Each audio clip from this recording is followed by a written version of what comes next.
Hi everyone, welcome to Pre-Conference Bootcamp 2020. My name is Akinjobi Sadiq and I'll be your host for today. Today we'll be having Michael Ekundayo joining us. Michael is a VMware Senior Systems Engineer, and he also works on modern applications and platform SME. SME is basically subject matter experts, and he'll be talking to us today about build, run, and manage modern applications on VMware. He will be giving us an introduction on how to build, run, and manage modern applications on VMware, and I believe that is going to be a wonderful session. Apart from Michael, we'll be having Dotun Adeyemi. Dotun has been in the IT industry for the past 15 years, and he has managed and deployed various technologies from VMware, Cisco, Microsoft, and Red Hat. He has architected disaster recovery solutions for many verticals in Nigeria using various proprietary and open source solutions. Dotun currently works for a VMware enterprise partner where he deploys highly available network and Microsoft applications. He has the following certification, such as VCP 5, VCP 6DB, VCP 6NB, VCP 7 DTM, VCAP 5 DCD, VCIS NC, NCSE, CCNA, CCNP. It is just plenty. Please welcome Dotun. And then finally, because we are bringing you with three amazing speakers, we are having Kehinde Noah. Kehinde will be talking to us about VMware multi-cloud strategy and is a senior technical account manager at VMware. Kehinde is a very versatile IT professional with about 17 years experience in the IT industry. He currently works as a senior technical account manager with VMware, and prior to VMware, he was with HP for many, many years. Kehinde has worked on many high-end delivery projects, provided input, consultancy, and solution architecture on business continuity, high availability, HPUX, storage and server deployment, security, cloud virtualization. Kehinde provides advocacy and strategic technical guidance to help plan and build solutions using best practices and proactively keep customers' environments operational and healthy. The close relationship he develops with customers allows him to understand their business and operational needs with their technical challenges and helps them achieve the greatest value from VMware. Please welcome Kehinde. Kehinde, how are you doing today? I'm very well, thank you. Thank you very much for the introduction. Thank you for joining us today. Michael, are you on the call already? Yes, I am. Good morning. How are you doing today? Good morning. Yes. Hi, Dotun. How are you doing today?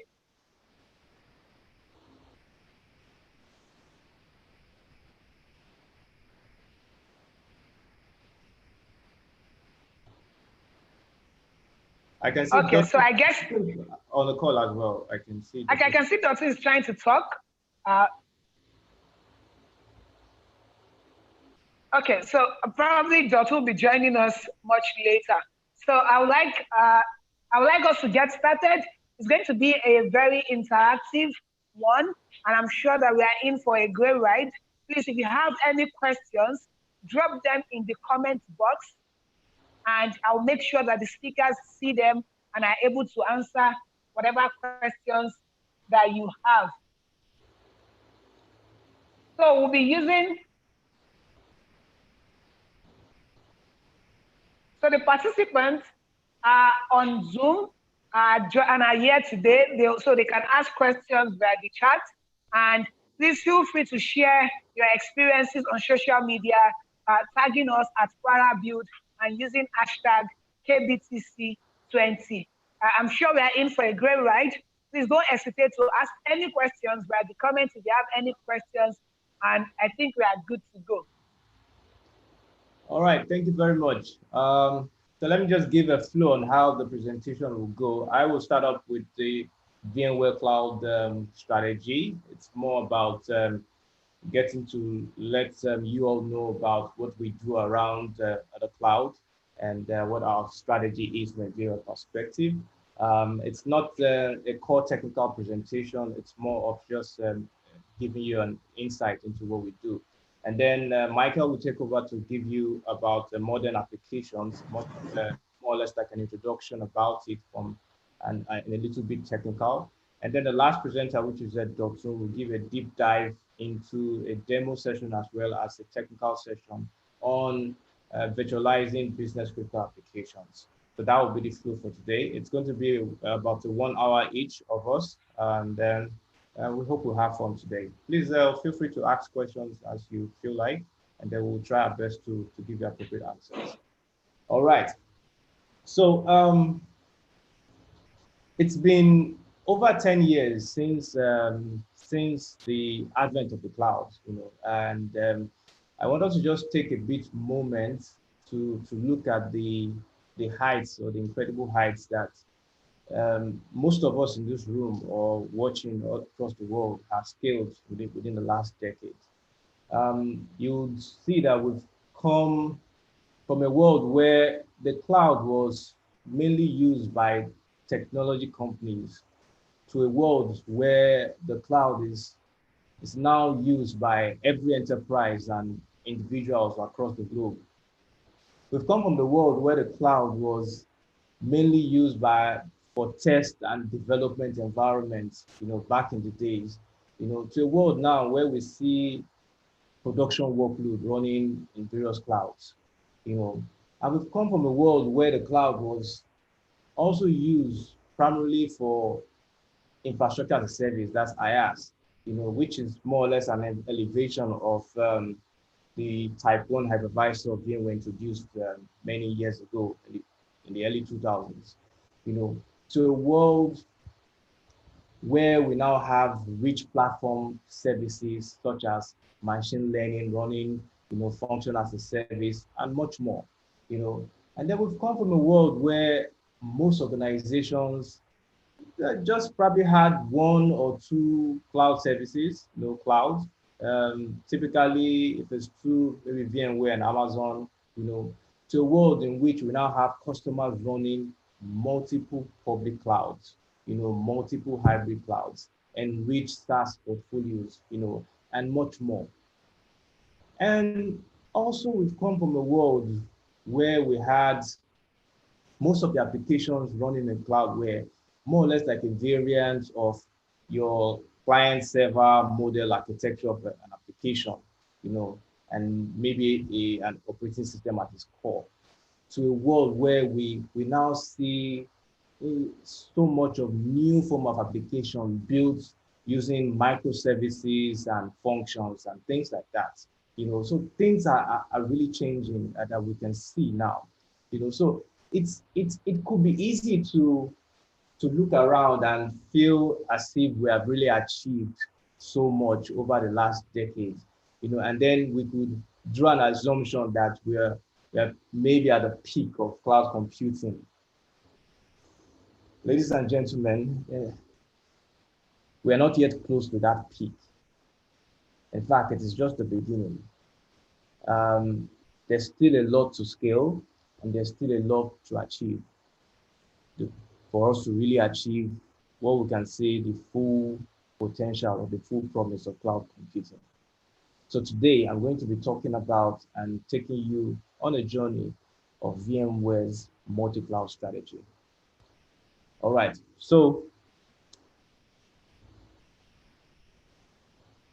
talking about our strategy, that has been what we can say driving VMware for the past 3 years.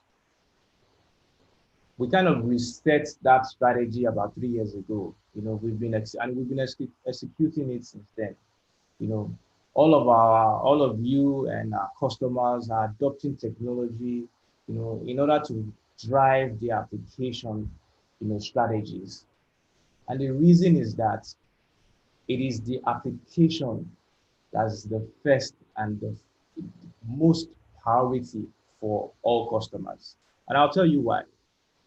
Whether it's your CIO we are speaking with, or it's the senior staff, or maybe IT stakeholders, for various customers, their number one priority is making sure that the application portfolio is successful. This is usually divided between existing application and new or modern application, and each of these categories of applications actually have their specific needs, and priorities in order to make them successful. Existing applications are powering revenue opportunities today, driving customers' experiences, and making employees, more effective and efficient in their daily jobs. I want you to think about it. Think about most likely why you bank with your bank today. Would you say it's because of how beautiful the branch is, or how beautiful their buildings are? Or would you be in my world that would say it's about how easy is it for me to use their applications? How easy is it for me to bank virtually? How easy is the app? How easy has it become to have that experience, that customer experience, whether I'm in Lagos or in Abuja, or out of the country, or wherever I am. Think about how, I don't know about you, if you still go to the branch, but I rarely go to the branch because I bank on my mobile, So, and that's a power of application which organizations have seen globally, whether it's in the financial sector, or it's in whatever industry, even in government these days. Hopefully our own governments as well will catch it. But we're beginning to see it, all over the world. You'll see recently, you saw NIMSI release an app, in as much as there's still a lot of issues with it. But that's where we are going. It's about the application today.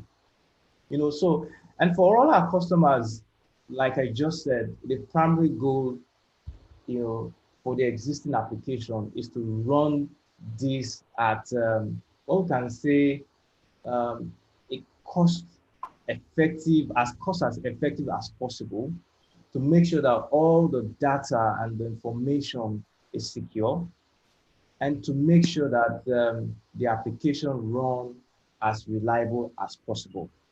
So the host. The new set of applications is all about driving that differentiation, for the business. This is how all our customers, and you as well, plan to separate yourself from competition. And what is key here is innovation and time to market. So from a business perspective, apps has now become the competitive advantage for most organizations. So across this entire portfolio, of various customers that we have, we really examine 6 very specific pathways, and as we have gone and spoken to you all over the world over the last 3 years, these 6 pathways,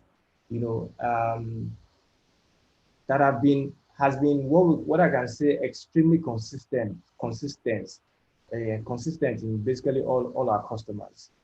They are starting to evaluate, should I maintain the application as it is and keep it in a highly virtualized data center? I may want to modernize that data center and find ways to make that environment extremely efficient and effective, but I'm going to maybe want to keep the application unchanged. Another option is to move that existing application to a new environment, usually a public cloud environment, but I don't want to have to rewrite or refactor that application.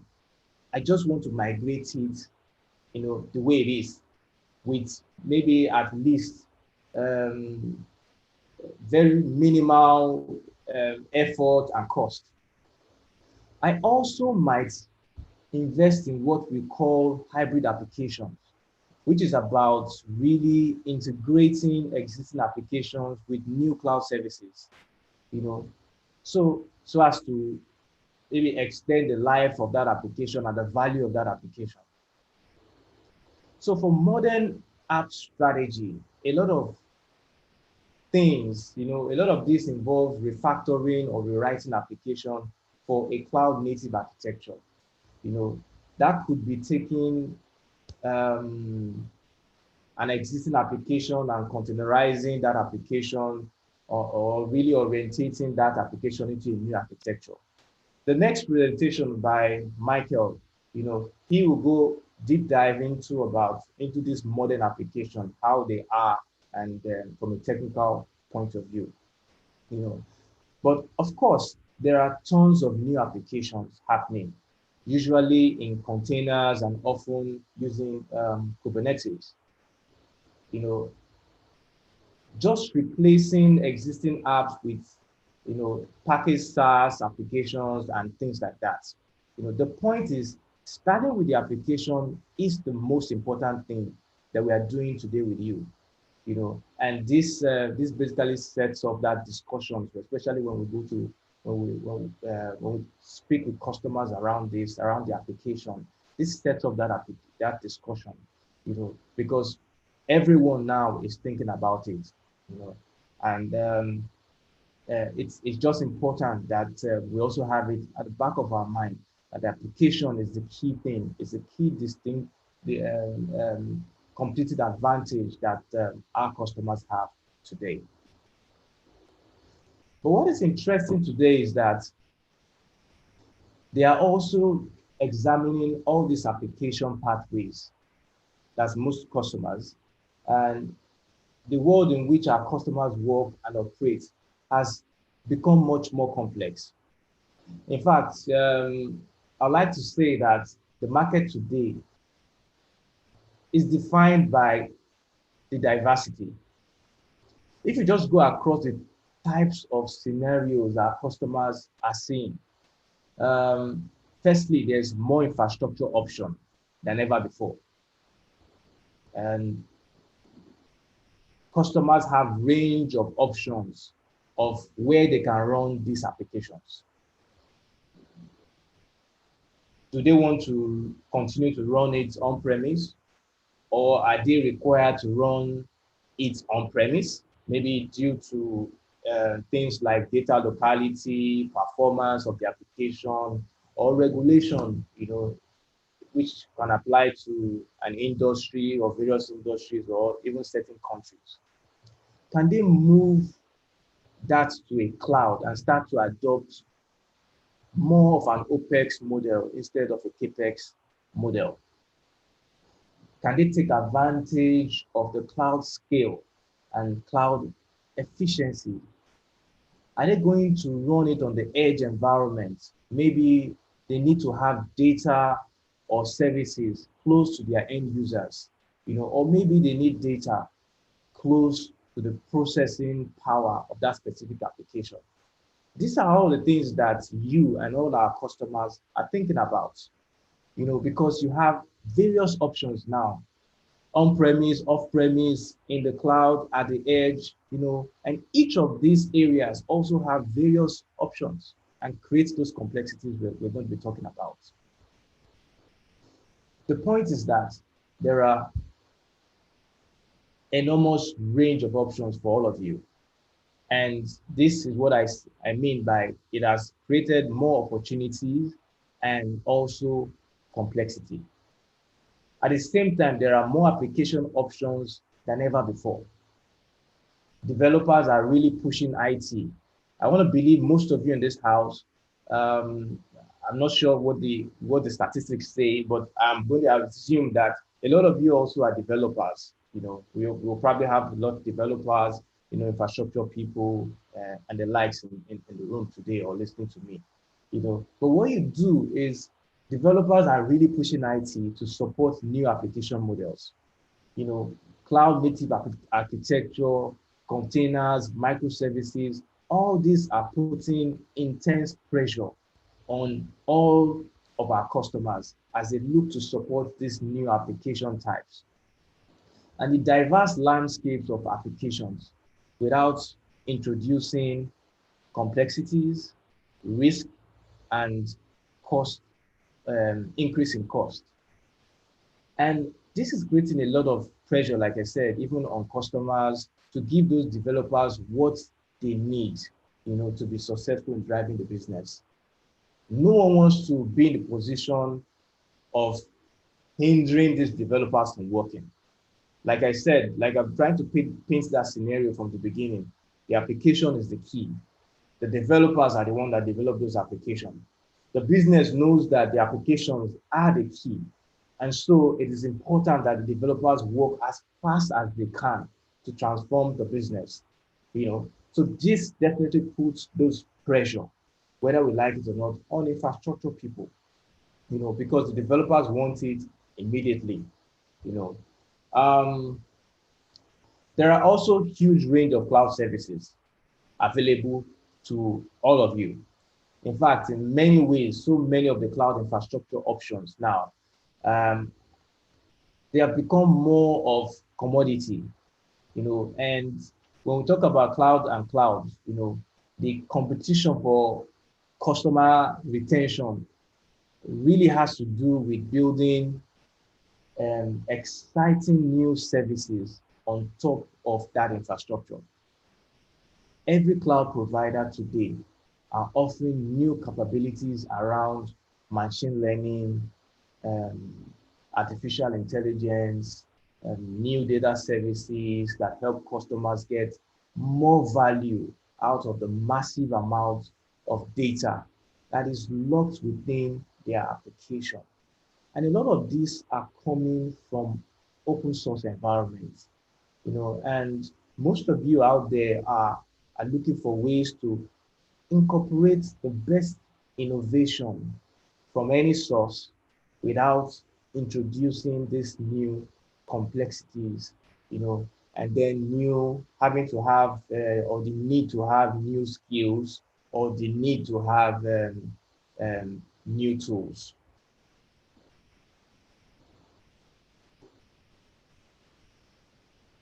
Speaking about that, talking about tools and new skills, every time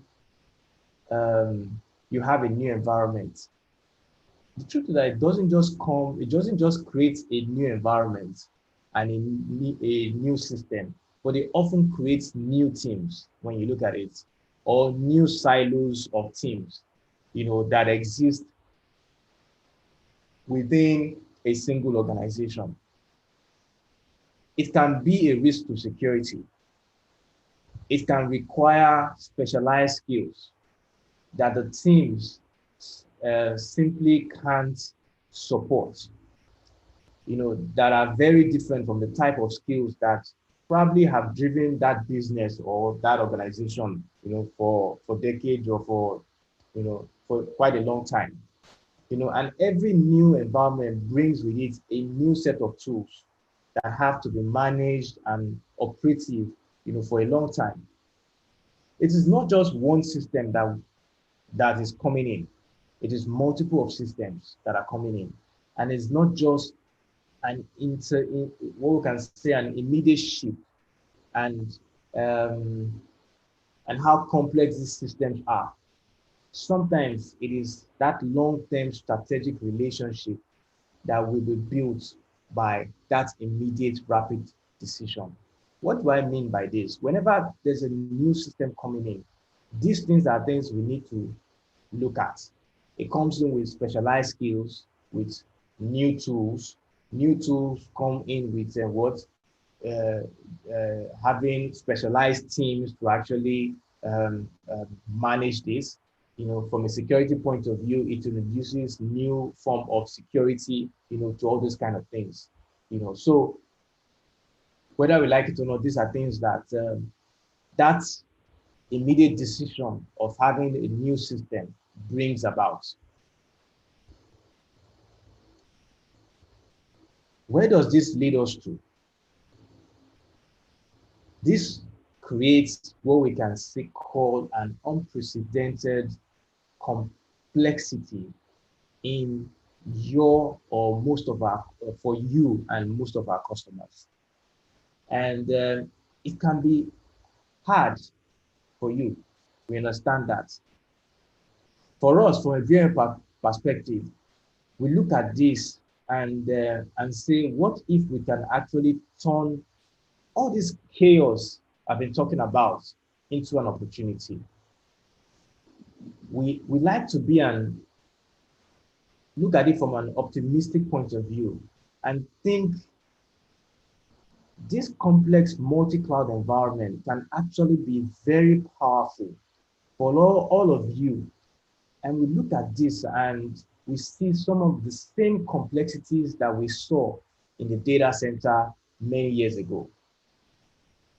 I want to believe, or let me not assume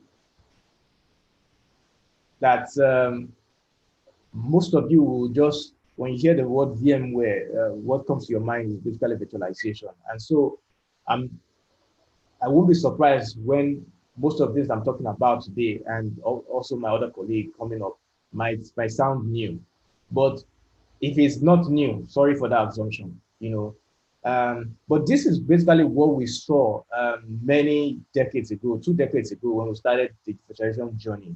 It was also chaotic like this in the data center, having server scrolls and things like that, and various silos, and then all this kind of chaotic environment was what VMware saw and brought about virtualization itself to come resolve, So we see a lot of heterogeneity,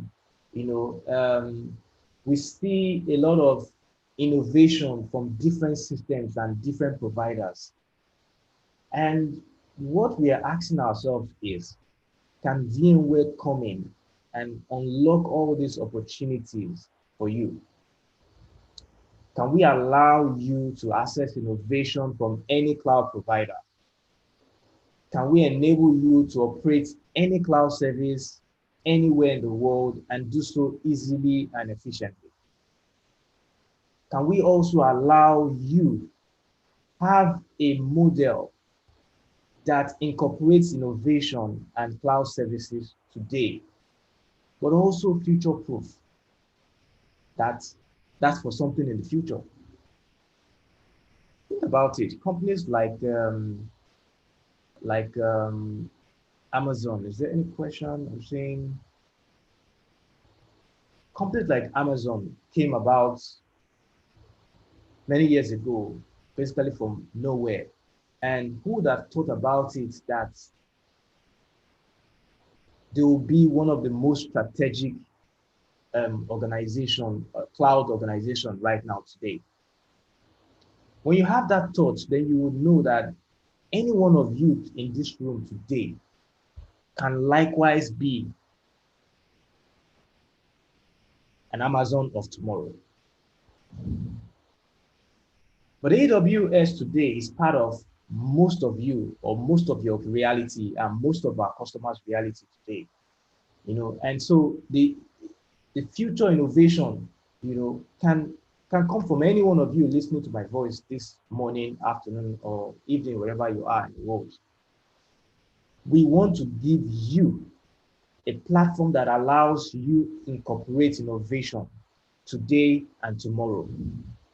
We want you to be able to choose the best environment for all your applications, no matter where they are.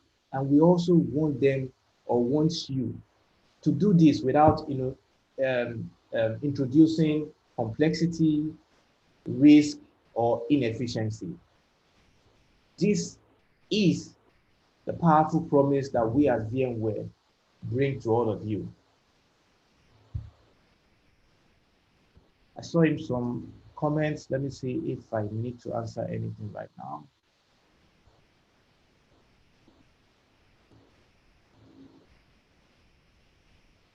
Okay, these are no questions. All right, so I can proceed.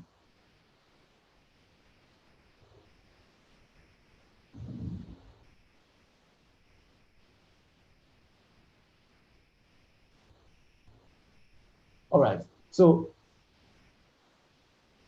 we are the only company that allows you to build, manage, connect, build, run, manage, connect, and to protect any application to any cloud, and to do so easily and securely. This is the promise that we as VMware commit to you. And this is a way of setting a broad landscape, for the market, a broad set of capabilities from us that cannot be matched by any other provider. And I'm not bragging here, by the way. This is the fact. The fact about it is that I'm not selling. I'm not a. This is not a sales pitch, but this is reality, and this fact. We are the only company that has such a large and established, proven footprint in the data center. We are the only company as well that has taken that environment and that broad footprint within the data center to all other cloud providers. And we are the only ones that are allowing them to support their existing applications and their modern next generation applications.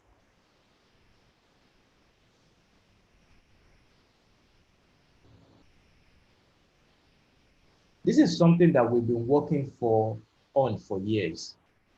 I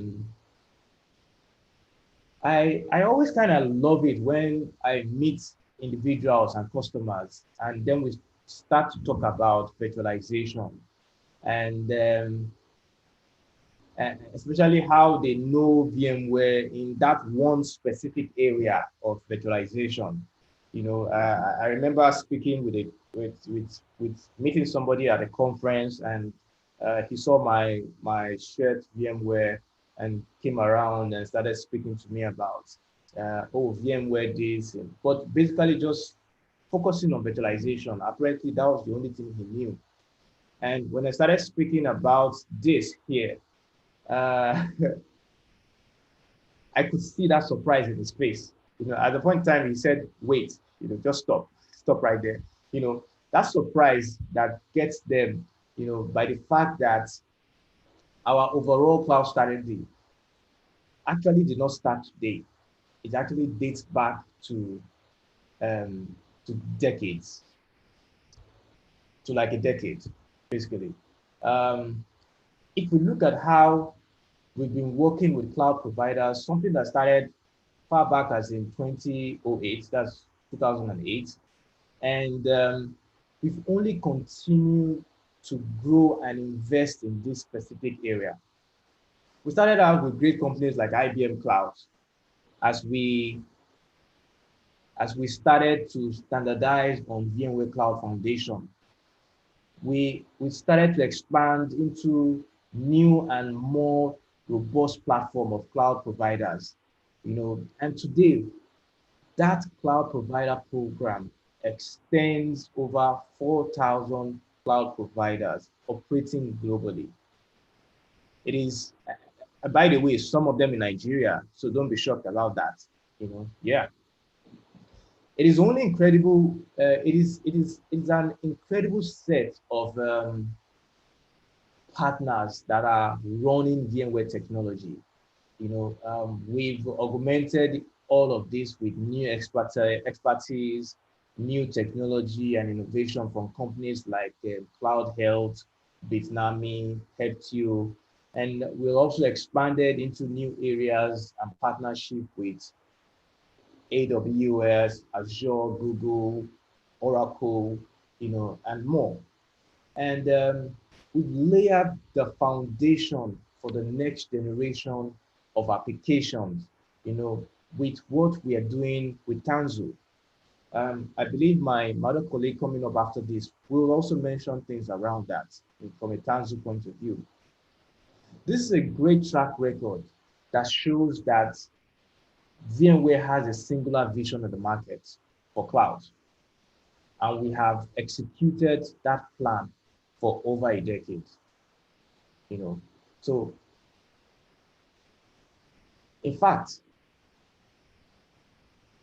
the reason we have stayed true to that vision is why we are where we are today. Let me take you through some statistics.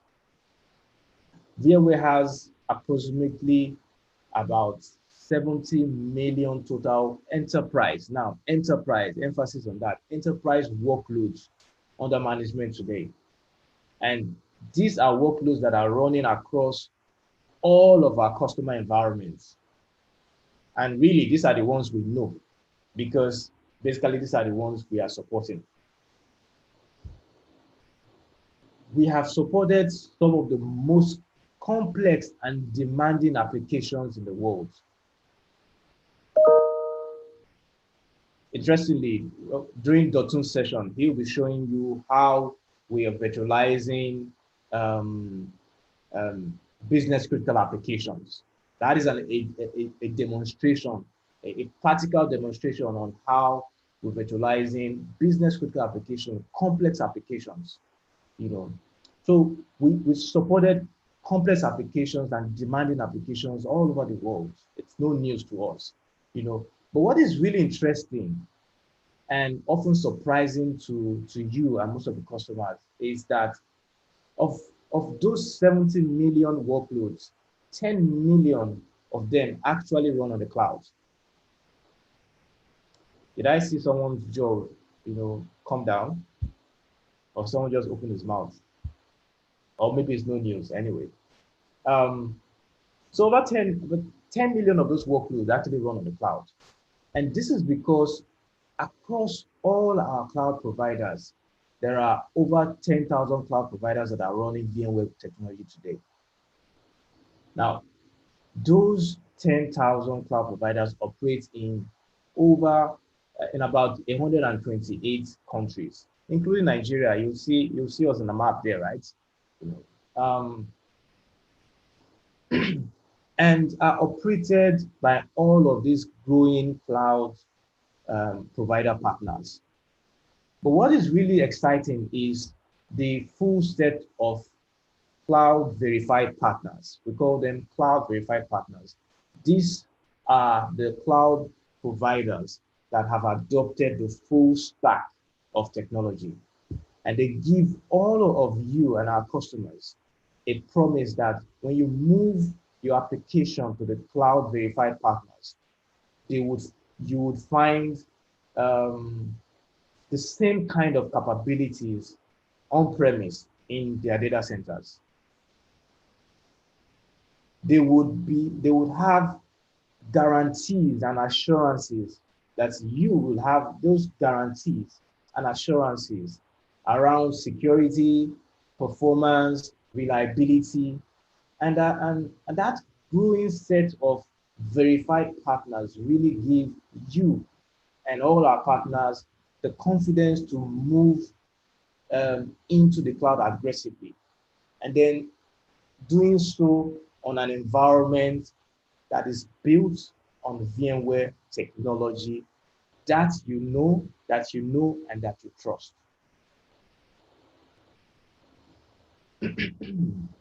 So let's go a little bit deeper into our portfolio, for the multi-clouds. And then I might not be able to go into the hybrid cloud operations. However, my other colleague will talk more about the modern applications as well later on. The VMware portfolio is actually extremely robust. And what we've done here is to really try to simplify into a little bit more of an approach to help you make sense of this. Actually. At the core of all our cloud services is VMware Cloud Foundation. This is our complete stack of technology that combines compute, storage, networking, and integrated cloud management. This is our complete infrastructure stack that is running within your data centers or within our customer data centers. What is interesting for you is that we've taken that same stack of technology and we've brought it out to the AWS cloud to form what we call the the VMware cloud on AWS. It's that same technology we brought to Azure to form Azure VMware Solutions. The same technology that has been deployed inside Google Cloud. For those of you following, you would have seen us also talk about and launch that, yeah? And has also been part of what? Of IBM Cloud Solution, and as well Oracle, and the name goes on, the list goes on. So in fact, it is what forms the core of this VMware Cloud Verified set of partners. It also forms the core of what we are bringing to the edge as part of the portfolio of the edge solution. And what you can see, is really the extension of a singular infrastructure across all these environments. Now, what we know is that you and all our customers out there will be working in a multi-cloud environment. And that means operating on top of VMware environments and on top of native cloud environments.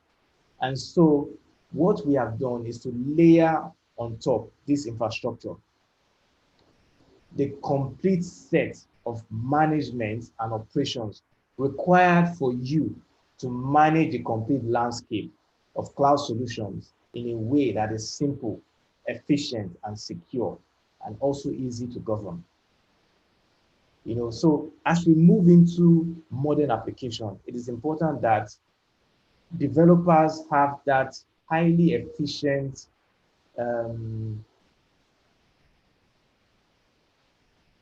it's important that developers have that environment that is highly efficient and we're able to operate and manage these applications that they have deployed. So that's in a way why we're doing all this. So what we have really established is a simple model for the market. And that model is based on consistency. A consistent infrastructure to run all your applications across all these cloud environments. A consistent operation to manage, govern, and secure all your systems, whether they run on VMware technology or native cloud environments. And then a consistent developer model for how developers build applications and how IT runs and supports and manage those applications once they have been deployed. The idea is consistency, or I would say the idea of consistency is really powerful for you and our customers.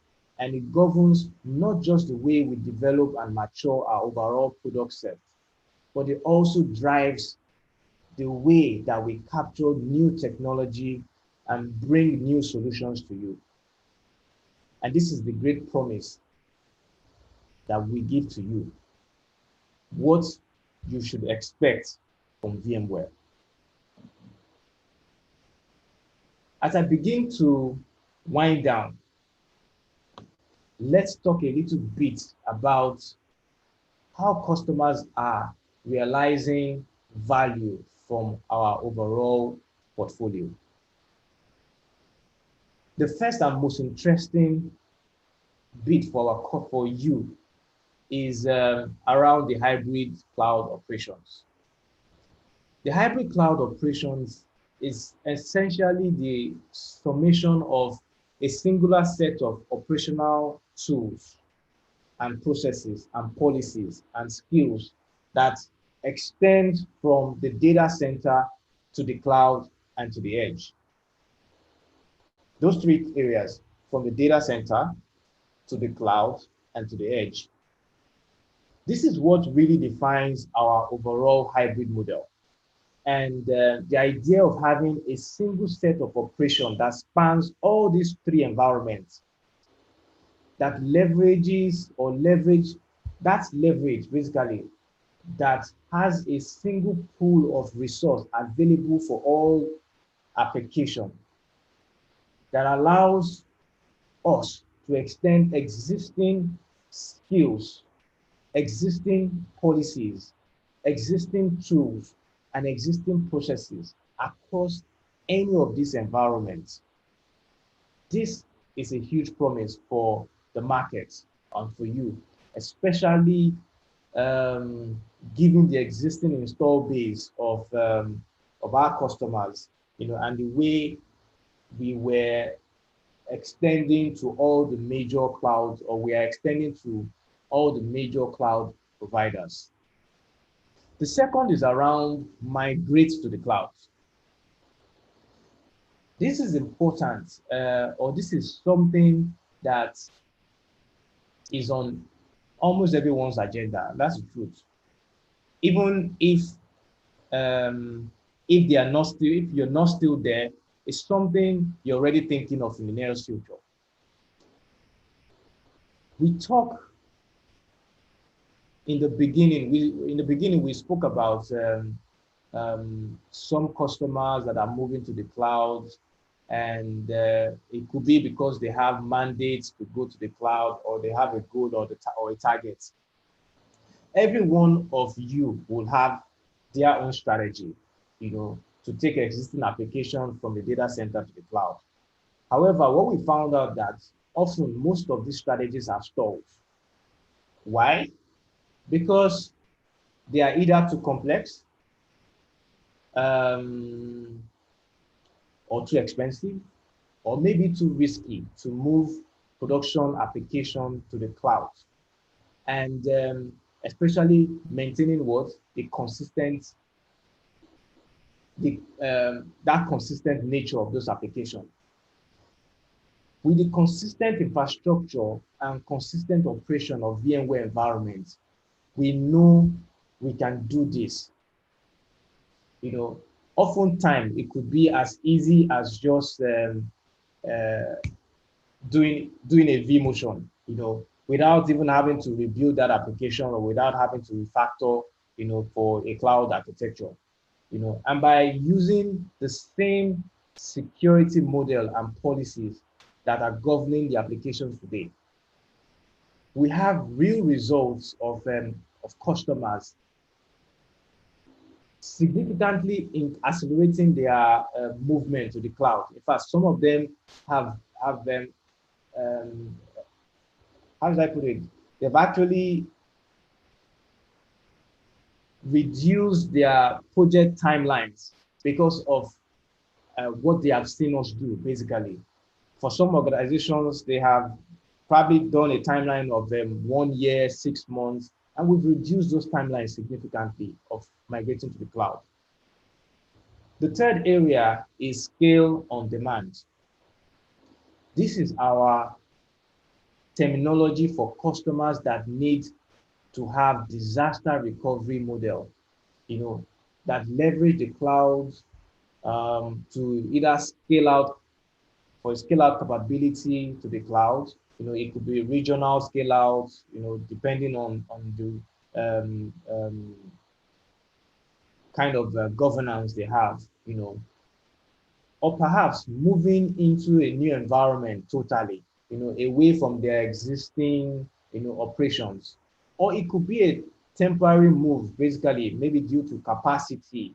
It could be maybe applications during a seasonal holiday that has increased volume, and then they can scale out on demand, if needed. Or it could be something on a routine basis based on that industry that they have to scale out, at a particular time, So the consistent infrastructure and consistent operations that the VMware environment allows you to scale out as needed, and then actually even scale back once those needs start to shift. This is just an opportunity for you and our customers to leverage the great things about the cloud across a consistent infrastructure and a consistent set of operations. I will not talk much today about the multi-cloud operations and what it means to you, but certainly as you look at the broad portfolio, we are basically aware that you are working across a diverse landscape of cloud infrastructure, but having a consistent set of operations for things like cost management, governance, and security, and other areas, of your business. And coming to VMware, we know, or you know, that you are working with a leader. The last one here is delivering modern applications. We know that this is a huge demand out there because there's a huge demand for applications. So what's exciting is that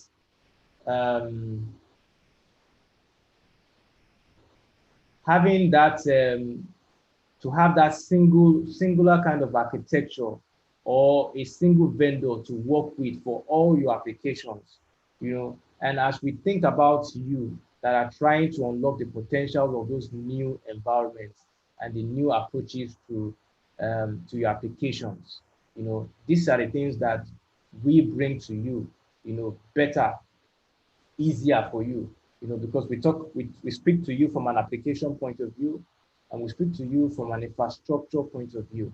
We understand what your needs are, from an application point of view, and as you migrate them to the cloud or whichever cloud it is. So I'll close, as I close down here, I'll just talk more about these 4 key value areas, for you. You've seen how broadly deployed the VMware environment is across the cloud environment. We've given you the option to match the needs of every application to the best cloud environment. That means, or this may mean keeping that application within your IT infrastructure, the ones that you own. This may mean bringing it out to the cloud environment of your choice. This may mean deploying it on the edge. We give you that flexibility, and you understand, and basically we understand the needs of the application because the application comes first, and then we give you that flexibility like no one else. The second is we have the huge opportunity to unlock cost savings for you. Whether it's a multi-factor environment, whether it's a multi-cloud environment, or if you are, you can choose, with several cloud environments, it is. Hi everyone, good morning.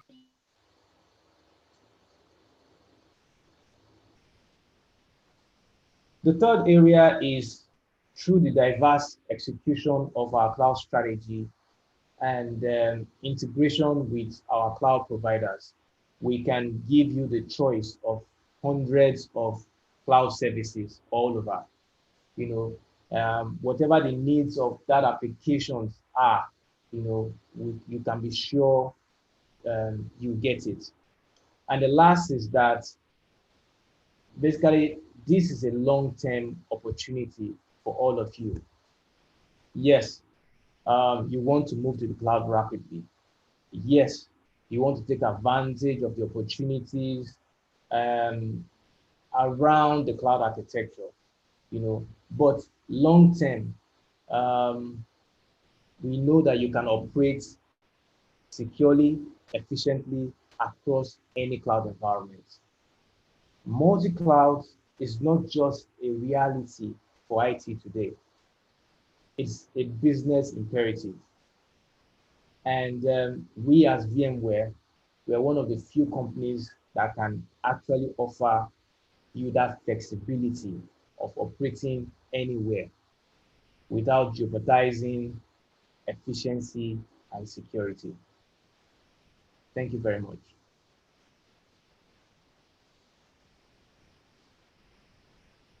So guys, do we have questions in the house at this stage? Thank you.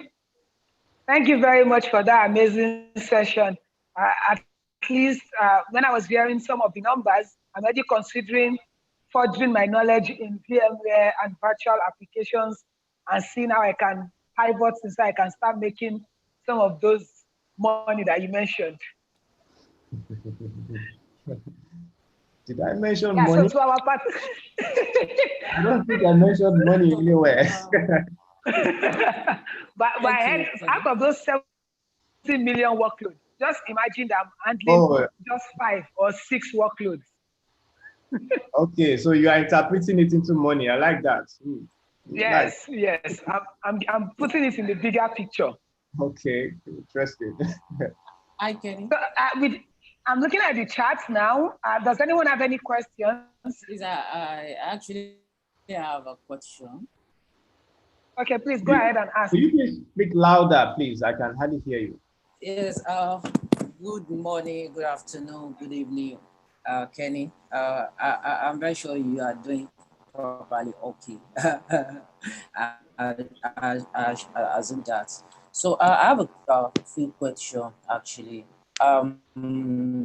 We've been seeing amazing job by VMware over the year, and if I must say, it's a very, very, very amazing job, and then everybody must say.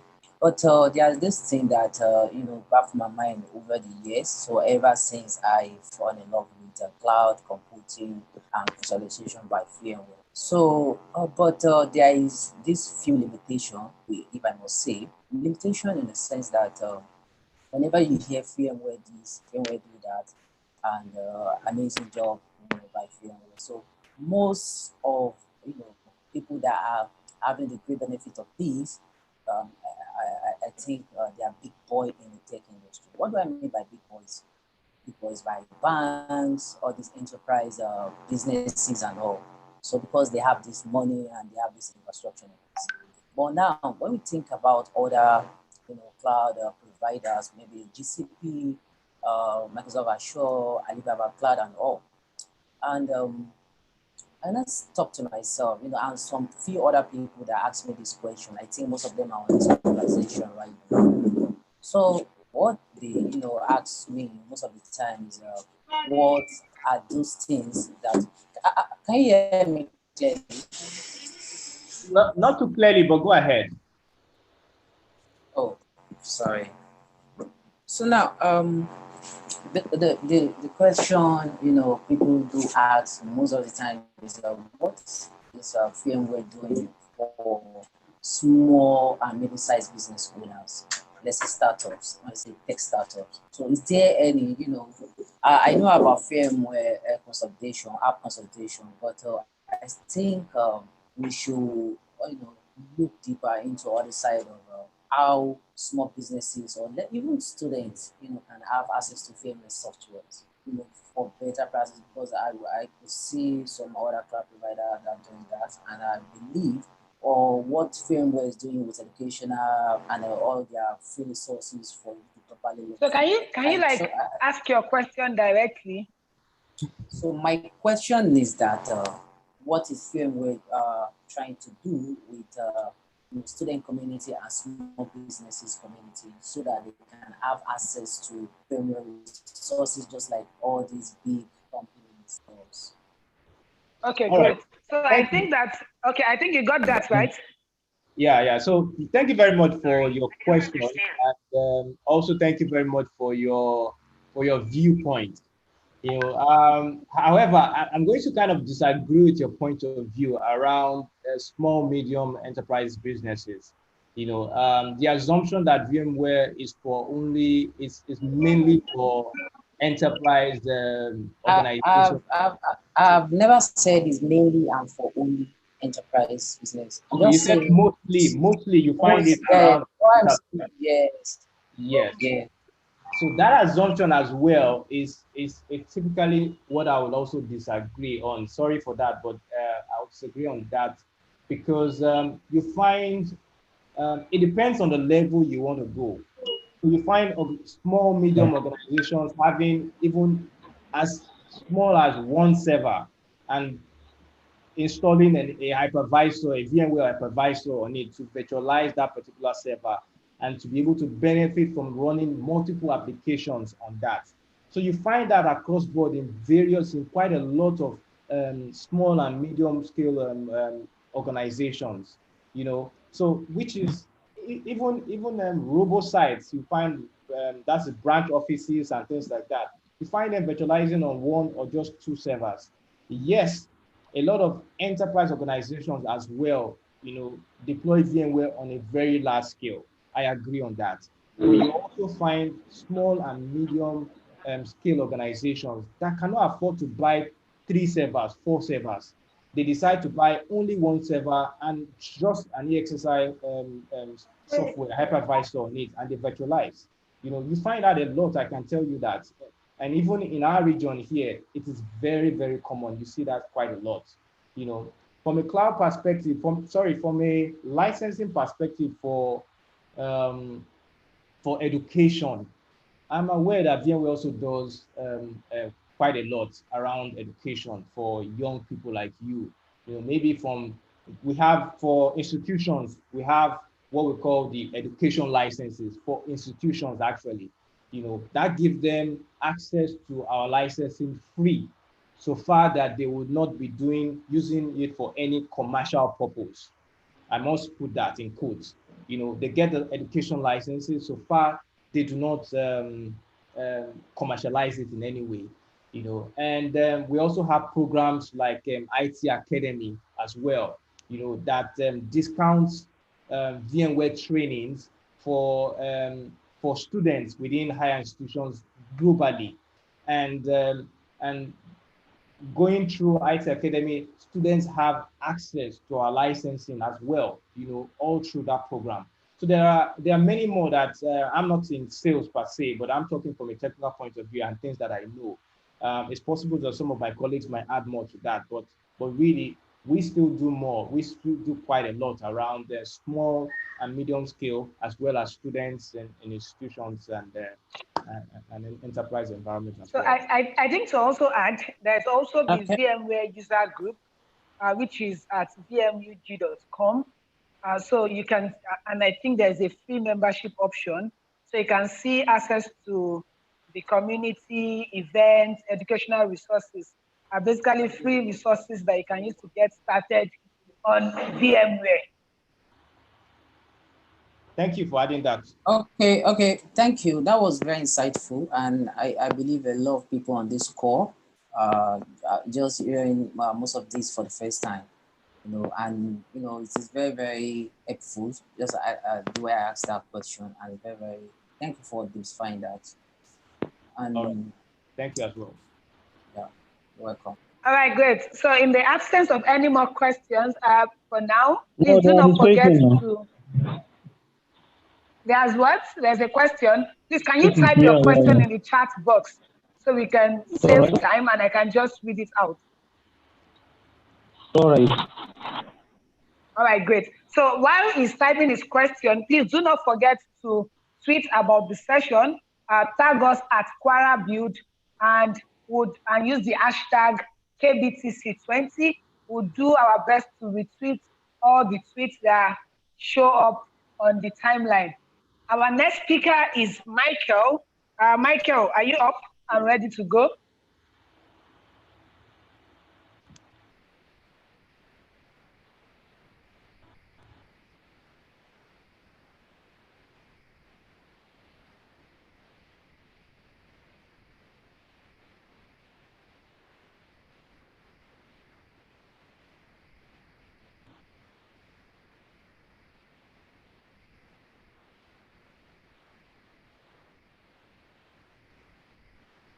Okay, you have a question from Ajarat. My question is, this is my first time hearing about virtualization exclusively.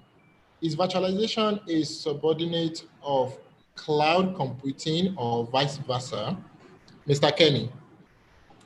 All right. Well, I always get to have this question, especially when we talk about the cloud. Well, it's interesting to know that this is the first time, and I would say that yes, it's an opportunity for you as well to expand your knowledge in virtualization. I might not be able to define or give you all the information about virtualization in a minute, however, the key about virtualization is it abstracts resources from hardware into software. Basically, that's the key, and we do that across compute, network, storage, and all that. However, when we talk about the cloud, would there be a cloud without virtualization? Certainly no, because virtualization is a foundation of the cloud.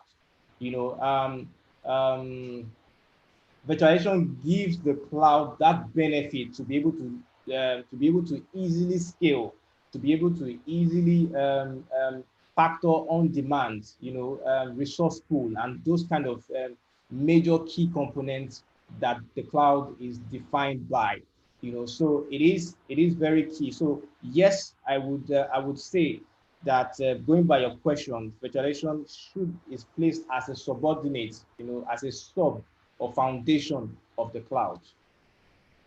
I hope that answers your question, Hajarat. Thank you, Mr. Kenny, for the swift answer. You have another question from Yaya Shuhaibu. Question: is there any certification on VMware like AWS certification, Azure, Alibaba? So there are loads of certifications on VMware. I don't know if you joined us in the beginning when they were reading Dotun's profile, and then there were lots of VMware certifications we were reading there. So there are loads of certifications on VMware. What we can do for you is, while Michael is going on, I'll drop the link for VMware certification so you can actually go through all our certification programs. I hope that'll be fine. Thank you, Kenny. We can move on. All right. Thank you.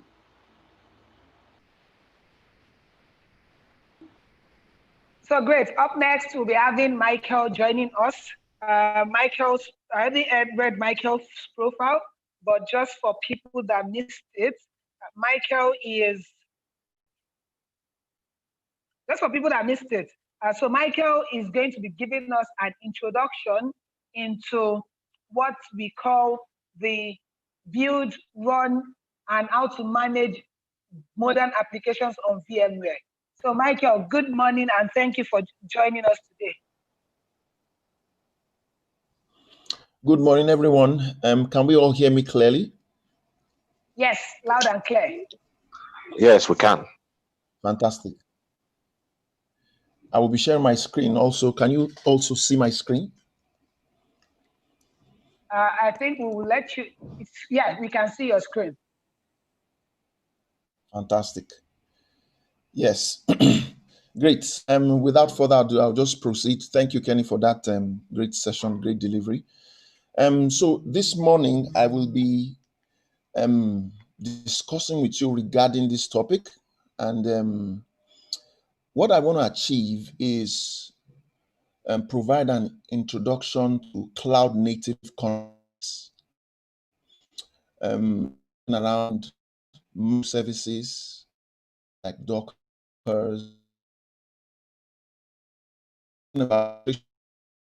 platform.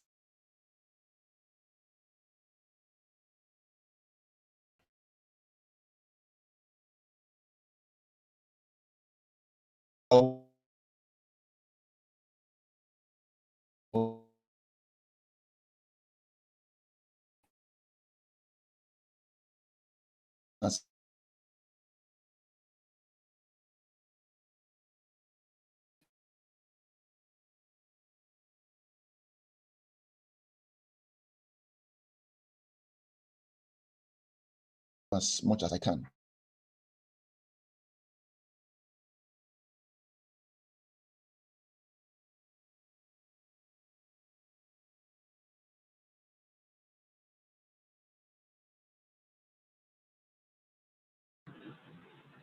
Hello, we are not with you. Our network is bad here, maybe. Or your network, I don't know.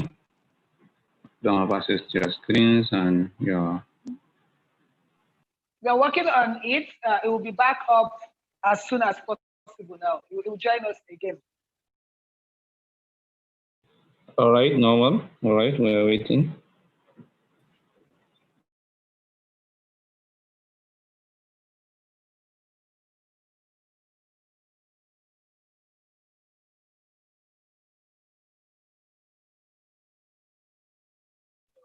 Okay, so while he's trying to rejoin, I think we can use this quick timeout to be tweeting about what you learned from the first session, and probably try to shape your mind around how you intend to use this knowledge to start making impact with virtualization and VMware.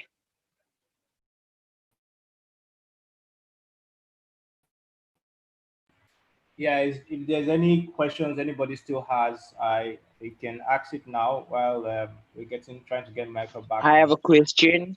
All right, Joe, right? Do you know who Joe is? I'm not sure right away. Do you know who Joe is? Okay, Michael is back then. Michael is back, right? Guys, apologies. My provider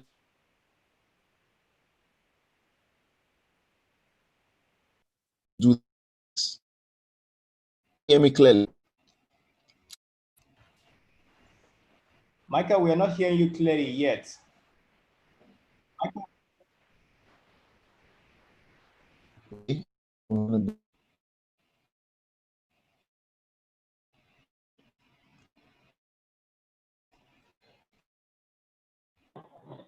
If Michael can off his video and share the screen, it will be better so that we can able to see his listing. Maybe his network is having a lot of issue, that's why.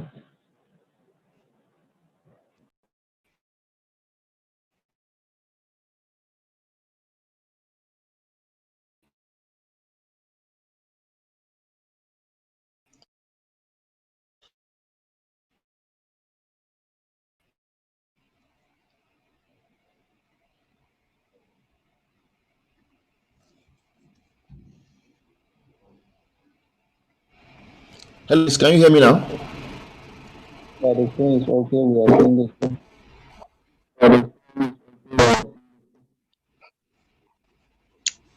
Yes, go ahead. We Continue can hear now. you, sir.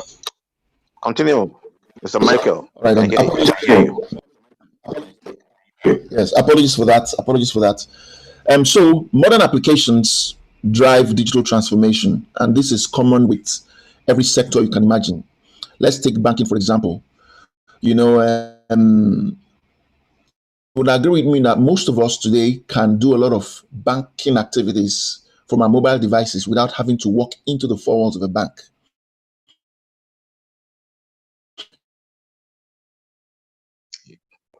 Yes. I would like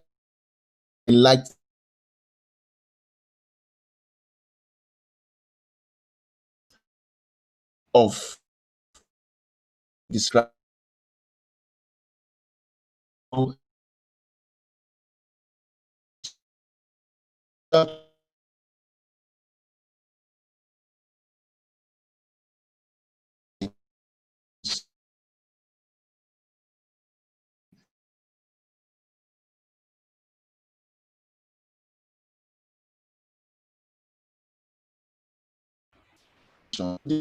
Michael, is there any backup link you have that you can switch to?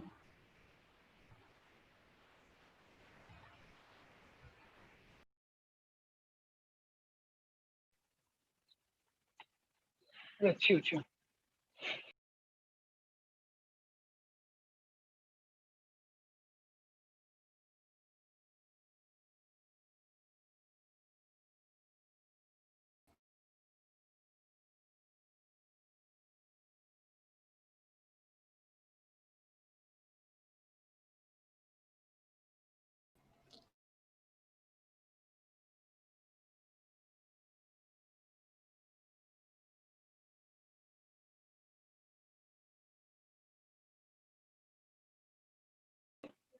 So while we are trying to sort out Michael's network issues, Mr. Dotun, can you go first? And then we hope that by the time you are done, Michael's network connection can be back, and then Michael can go next after you.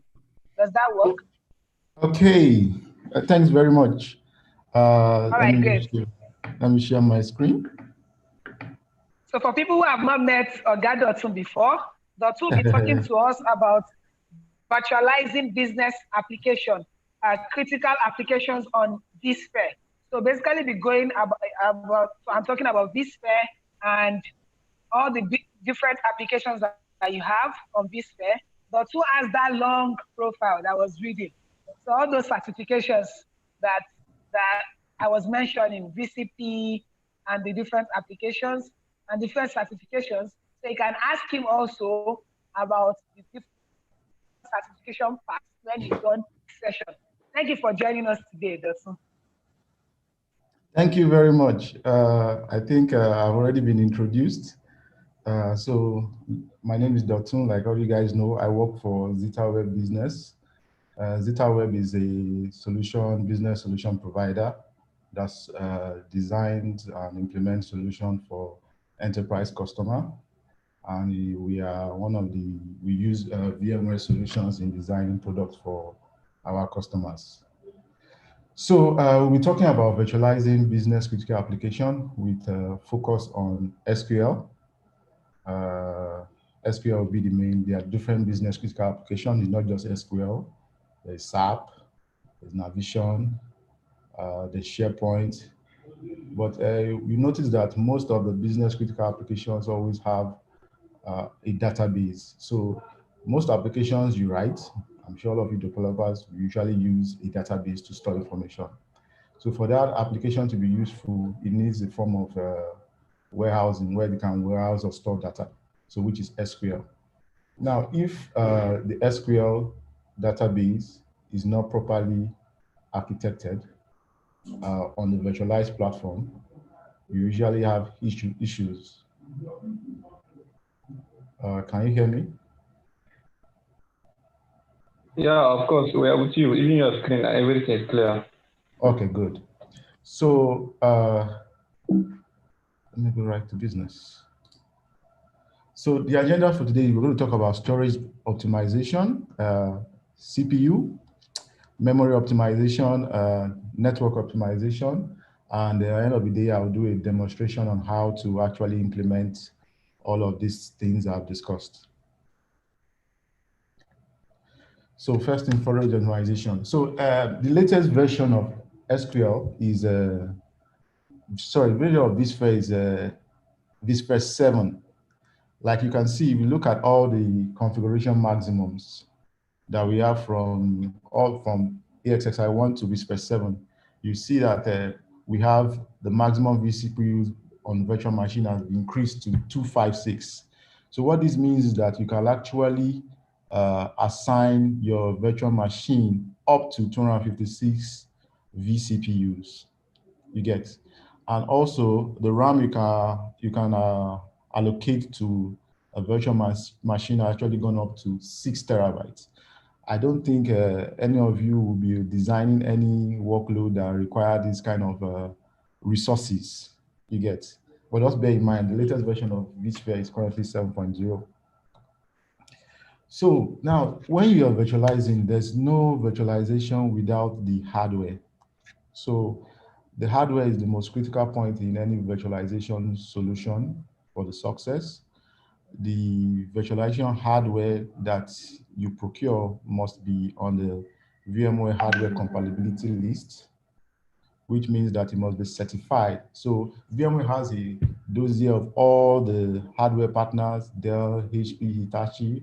So they have a list or catalog of all hardwares that they've certified to work efficiently on their platform.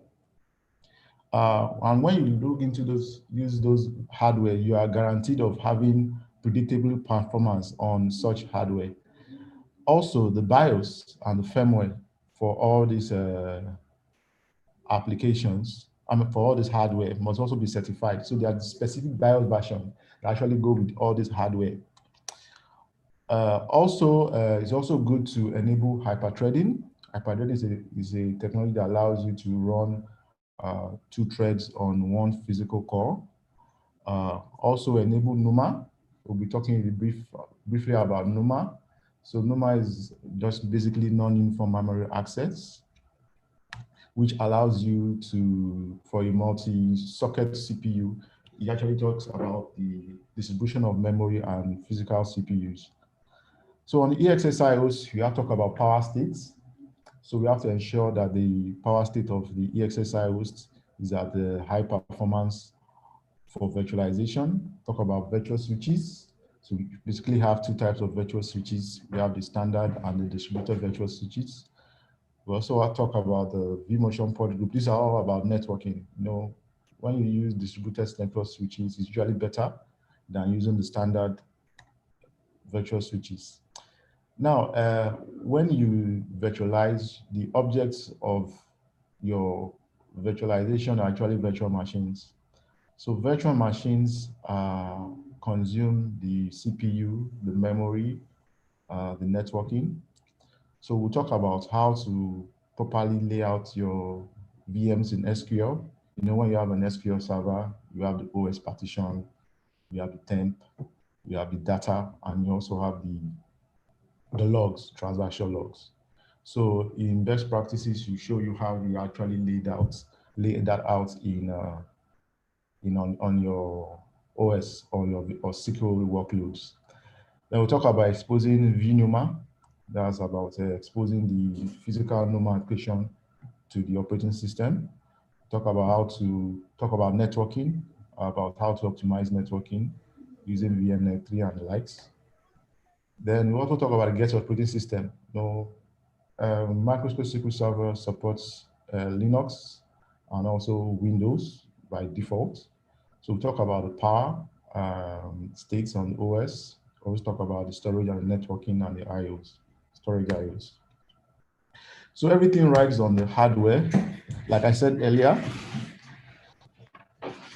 all the hardware must be on the hardware compatibility list for you to use for your virtualization project. You have to ensure that the intended hardware you want to use is actually on the VMware compatibility guide. So also, you have to also disable unused hardware, because this just consume interrupts on the physical hardware. So there's no need enabling any device. So you go to your BIOS, you disable such hardware that are unused. So you leave the memory scrubbing rate at default. These are just a way for the hardware to correct soft errors in memory. Then also change power schemes to OS controlled or high performance, and also disable C states. So C states are basically a way for the hardware or the CPU to turn off some parts of the CPU. Well, in virtualizing and in performance, this actually adversely affects the throughput and the user experience for high performance or business critical workloads. Also, we discourage you disabling cores. You know, some people might like to disable some CPU cores, saying it's too much or because of licensing. We always encourage to right size your hardware before purchasing. So always make sure you buy the right size of hardware you require.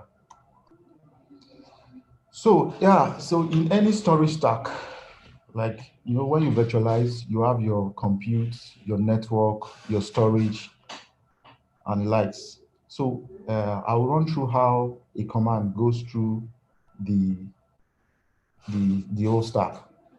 Now, when you have a virtual machine, it usually comes with a default SCSI adapter, LSI logic SAS. That logic adapter, by default has a queue depth of 32. So everything you see on this stack, from the virtual SCSI adapter that is attached to the VM, to the VM kernel, to the HBA attached to the EXSI host, all have a queue depth. Now, the queue depth is the amount of commands that I can queue up at any given time. You get.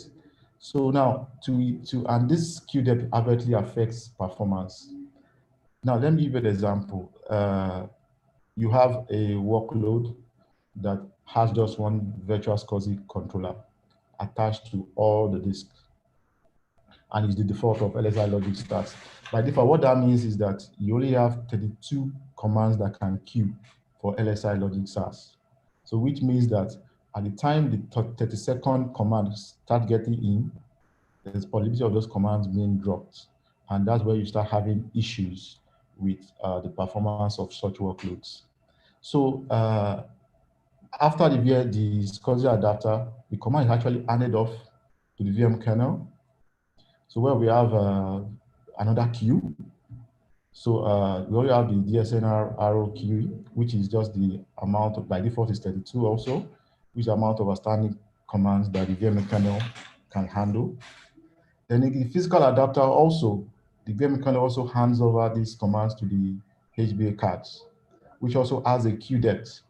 So from what you see, you have series of queues. At every point in this whole stack, you can have bottlenecks. You get that, not meaning that you should increase all the queues or the queue depth of all your hardware or all the devices in the stack. That will be based on the OEM's recommendation. So you have to consult your OEM before adjusting the queue depth of like your NAS and your HBA cards, because this can actually affect the performance of such devices as a whole.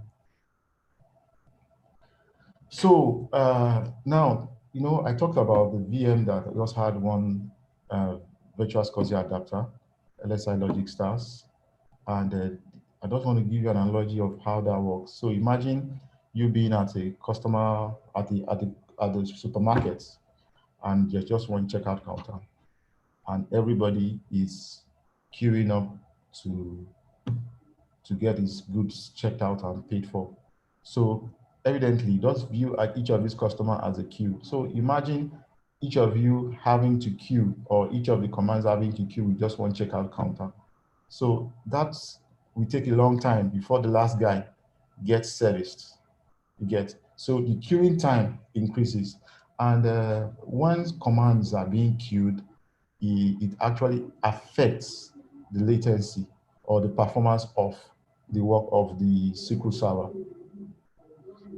So as against giving just your virtual machines a single virtual SCSI adapter, we can improve it by adding more SCSI adapters. You get. So this is scenarios of you having 4 checkout counters and each customer actually going. So this actually shortens the queuing time for all the commands, which is like encouraging parallelism and concurrency. So this actually will improve the user experience of such VMs. So I talked about the virtual SCSI adapter. We talked about the queue depth. So VMware recommends you use PV-SCSI adapter, which is a VMware Paravirtual. You can see it as VMware Paravirtual.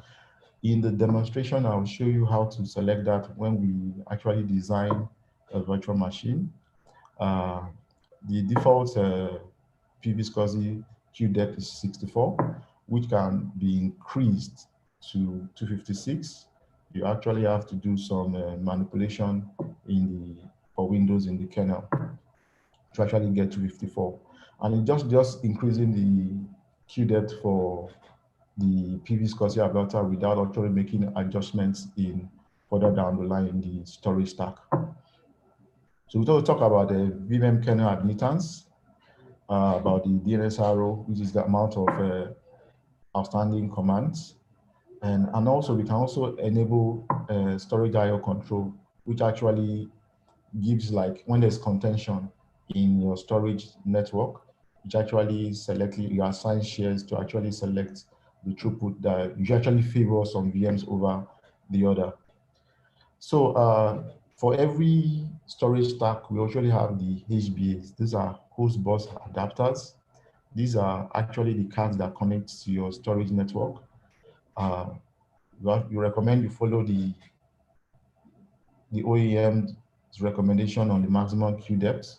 And also, you can, depending on the kind of network you are using, you might be using a FC storage or the IP-based or Ethernet-based storage. We encourage that you also use jumbo frames when you can. So I talked about increasing the queue depth you get, but it's not just increasing the queue depth of the PV SCSI adapter that is enough. You actually have to make modifications throughout the stack based on consultation with your OEM. So increasing the queue depth for a PV SCSI adapter, these are the where you'd have to go to encourage me to increase this. So, and this is for Windows. So we have for Linux and also for Windows. So we can actually increase the PV SCSI queue depth to 254. So that's the maximum queue depth for a PV SCSI adapter. By default, it's 64.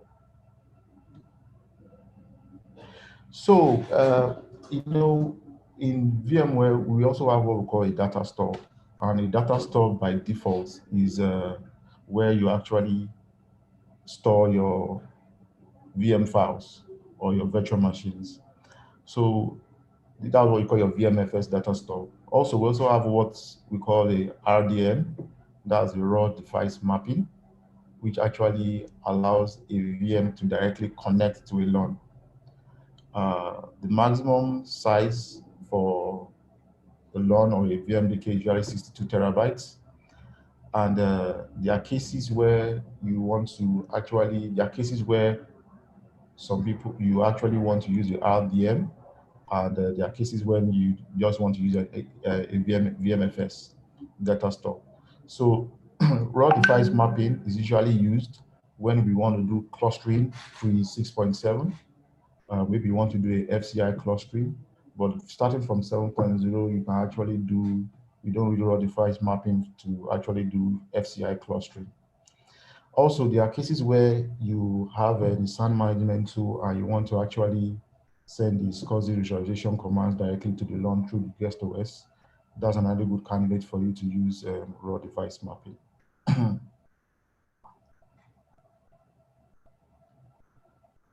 So we talk about CPUs. So we'll be talking about NUMA. NUMA basically means non-uniform memory access. In any topology or any hardware, there's what we call NUMA, any modern hardware. So NUMA is just a block, a socket with some physical memory attached to it. And in business critical application on virtualizing, to have the optimal performance is always good for your application or your VM to optimize the NUMA architecture of the hardware that is actually sitting on. You get, so for example, we have a server with 96 gigabit of RAM, and we have an application that wants to sit on it.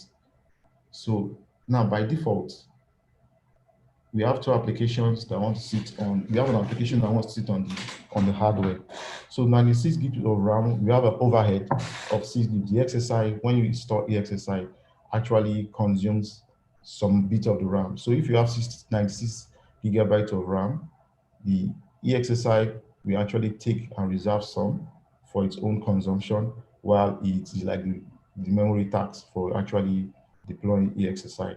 So we are, let's say he has the memory tax of 6 gig, we are left with 90. So in each NUMA node, I'm viewing that the server is a balanced configuration. That means we have both 48 memory DIMMs on each processor. We will have 45 gigabyte on one NUMA node and 45 gigabyte on the second NUMA node. Now, when you create a VM with 8 vCPUs and less than 45 gigabytes, by default, it's going to fit into a NUMA node. You get. So once you fit a VM into one NUMA node, the VM is not wide. And there are cases where you actually want to take advantage of making the VM actually wide. Because when you have more than one NUMA node, you actually increase the performance of such workloads.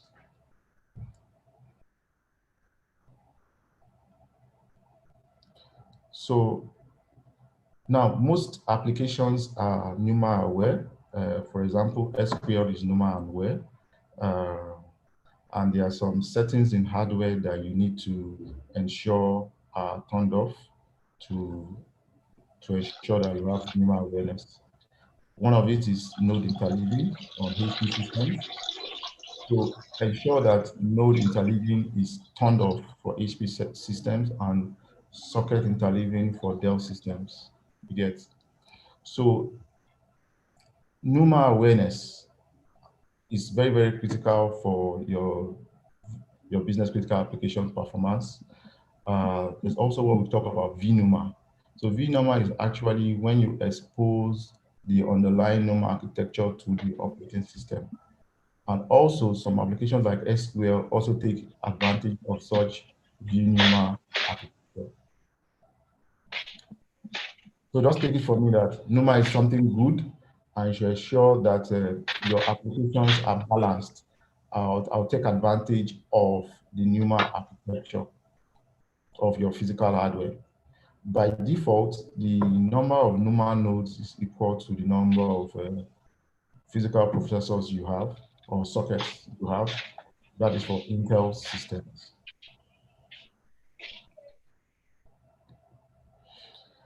So now to actually expose VNUMA to the operating system, you have to give the operating system or the application you are designing a vCPU of 9 and above. That will actually expose the NUMA architecture to the operating system.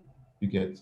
So you can actually control that. If you still want to expose VNUMA, you can use the NUMA.vCPU main to actually lower that amount to ensure that the NUMA architecture is exposed. So by default, if you are going to give any VM 9 CPUs and above, is going to be VNUMA aware. So also CPU hot plug. There's a feature called CPU hot plug. It disables NUMA. We discourage it for designing business critical applications or using it for your VM. We always want to take advantage of NUMA. So we discourage the use of CPU hot plug as this disables virtual NUMA.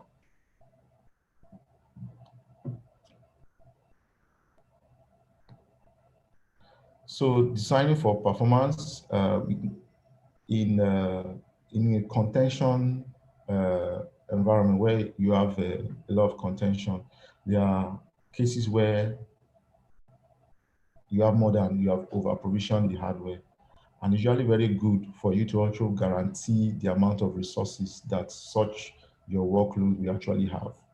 You get. So by guaranteeing that, you have what we call reservations. So reservations actually guarantee the resources that, okay, when there's a time of contention, we will have this reserved for a critical application. Limits, we discourage the use of limits, which does actually pegs the resources that the VM will use. We recommend you don't use limits on your critical application, as this actually severely impacts the performance. Shares are also a way to actually allocate resources in terms of contentions also. What it does do is just allocate shares like ratios. That, okay, when there's contention, you have more shares, uh, you have more priority to access resources than the other workloads with lower shares. We also discourage the use of resource pools, because I hardly see people use resource pools nowadays, and it's not usually seen in production workloads except for lab environments. Next chapter is memory optimization. Okay, so we talked about CPU, now we are going to memory. Now, in designing your business critical application, we recommend you always guarantee memory to avoid contention. When you guarantee the memory, it actually reserves the old memory and removes the need for swapping. You get memory reservation actually improves your storage by limiting the use of your storage, because when you create a VM, let's say for example you have a VM that has 96 terabytes, no, sorry, that has 96 gigabytes with one CPU. Once you power the VM up, it will create a swap file in storage with 96 gigabytes. By you creating a reservation equal to 96 terabytes, that swap file size will be equal to 0. You get, so by you also reserving it, when there's time of contention, such VM are not impacted with the workload or with other noisy VMs that can impact the performance. Yeah, also there's also now a feature called memory authored. Memory authored is good, but I recommend you right size your VM before designing them. So what you do memory authored is actually add more memory to a virtual machine without actually putting it off. You get. So for business critical application workloads, we recommend that you don't have a contention of more than 2 to 1. While we've been talking about NUMA, is because of performance.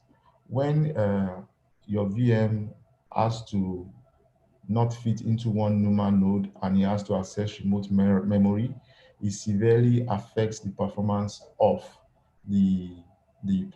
severely affects the performance of the VM. So we encourage that you take advantage of the NUMA architecture of your physical hardware.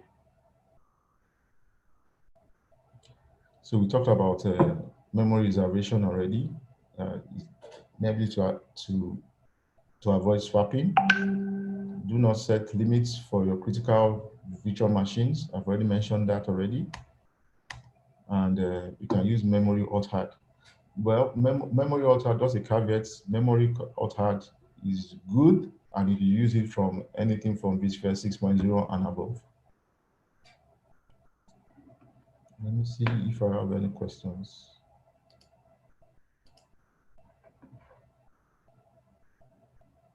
Okay. Okay. No questions for now. So we talked about NUMA. NUMA is very, very good. Always take advantage of NUMA for your workloads. So, like I said, when you created a virtual machine and you created for example, this is an example of an SQL server that had its memory reserved. It created a swap file. This is the vswap file. You see the size is equal to 0, as against another virtual machine, SQL 2012B, that did not have reservation, and you can see has created a swap file of 8.3 gig. So it's very, very good to also reserve memory for your for your business critical applications, as this does not make them to swap, and it also saves space on the storage. Next one is network optimization. For you to actually consume the resources of the application, you need network. You get nowadays with network speeds going as high as 25 gigs, 40 gigs, and 100 gigs. We recommend to go as fast as your budget can go.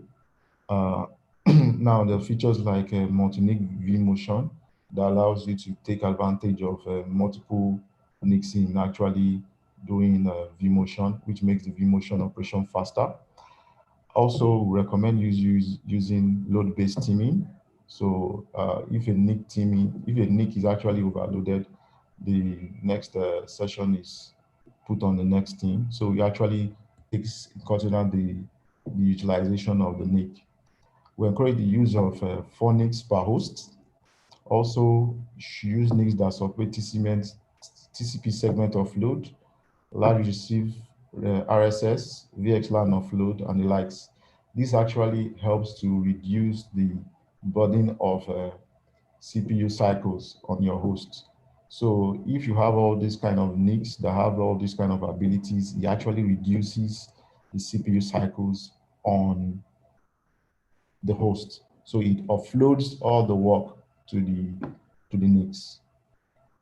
Also keep your drivers up to date. I said about drivers, you have to make sure you always use the latest drivers or the recommended drivers from VMware. Check the hardware compatibility list for the latest VMwares to upgrade to. Also, I also forgot to mention is also VMware Tools. VMware Tools is after creating your VM, there's also a software that you usually install in the VM. It's called VMware Tools. So VMware Tool consists a whole lot of drivers, VM Perfmon drivers, Balloon driver, the VMNF3 driver, which we will talk about.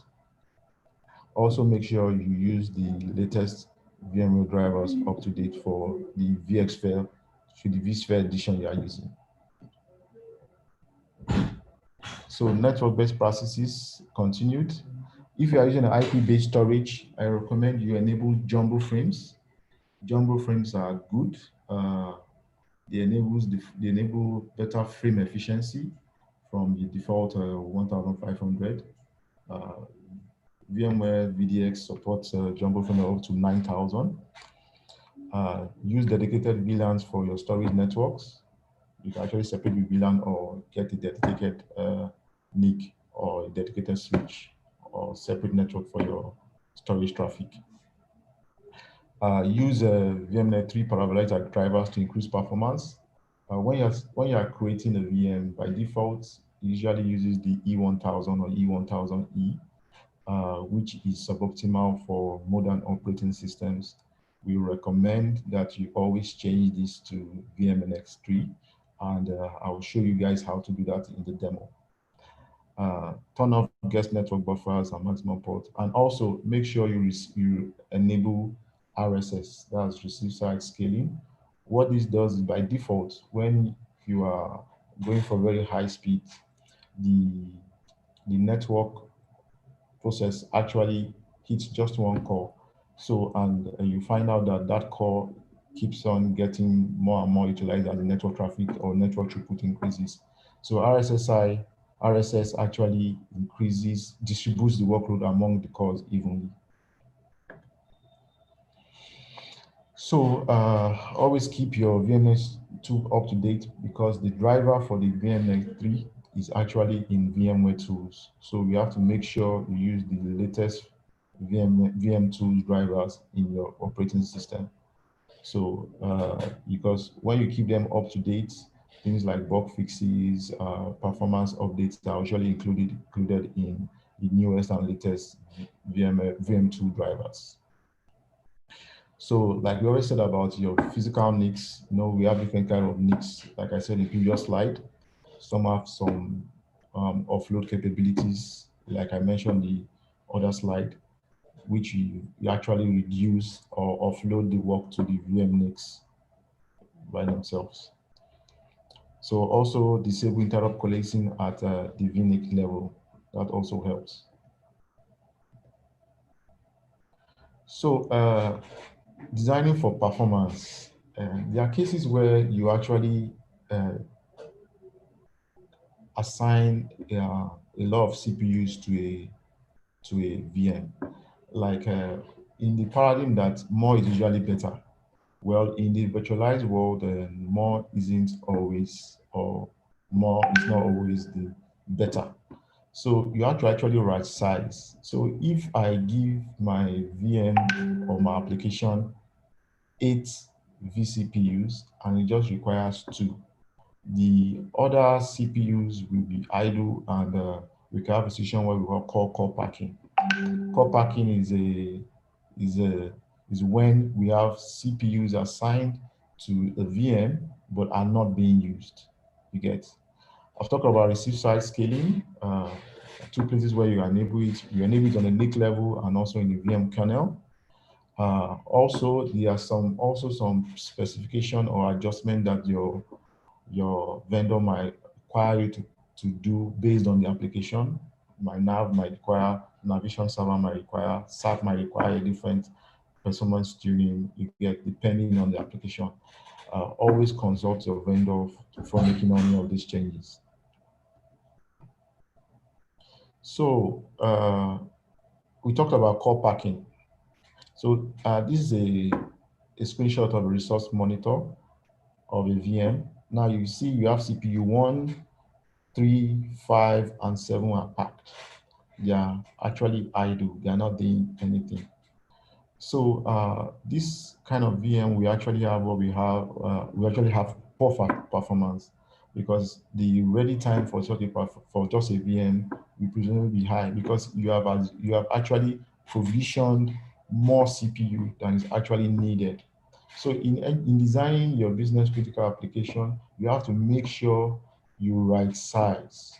You have to find out what is actually required in CPU and memory for that application. Basically, you have to have a baseline for that application. So also, you have to also make sure the power scheme in the OS is set to high performance.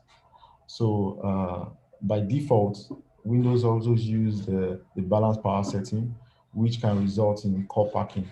And like I said, core packing is bad. We always want to get the maximum performance from our applications anytime, any day. So this is how to check about and how to change it to high performance. So just go to your Windows, go to power settings and change it to high performance. So I'll be doing a quick demo on how to actually set up or design a VM based on SQL.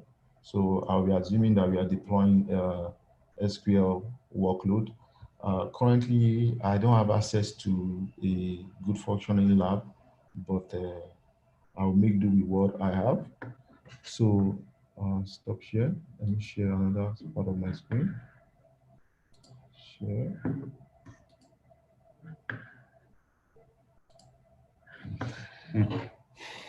So you log in.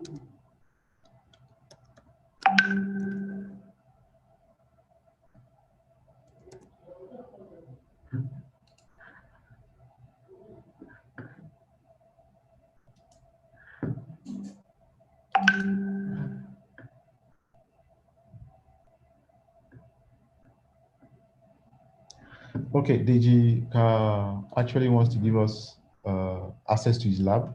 Deji, that would be very nice if I can get access to your lab.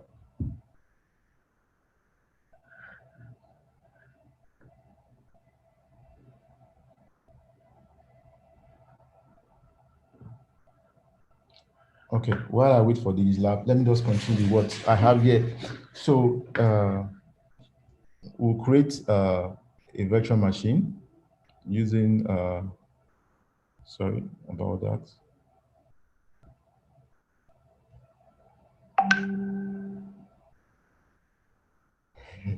So we'll create a virtual machine. So I'll create a new virtual machine, new, Windows, select the operating system and the version. I'll be using Windows 2016.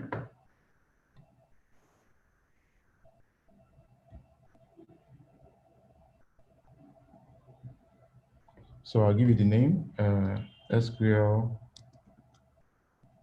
2016.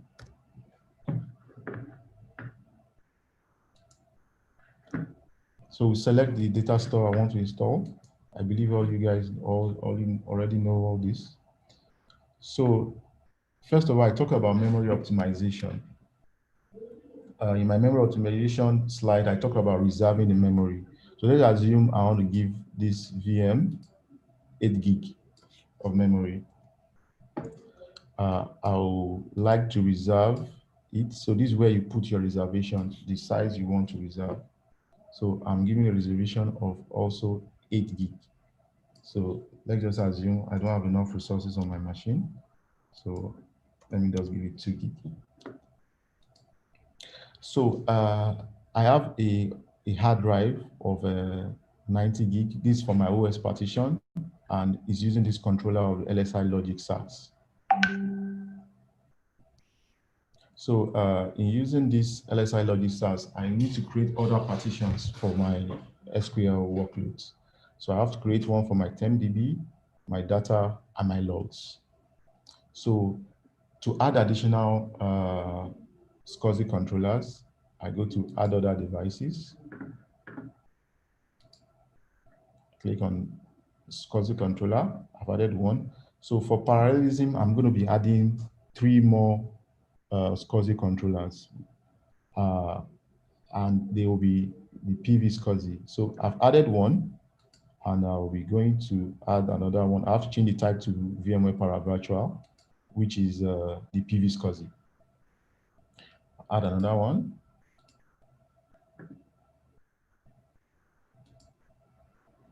Change the type to PV SCSI. So PV SCSI is the same thing as VMware Paravirtual. Add another one.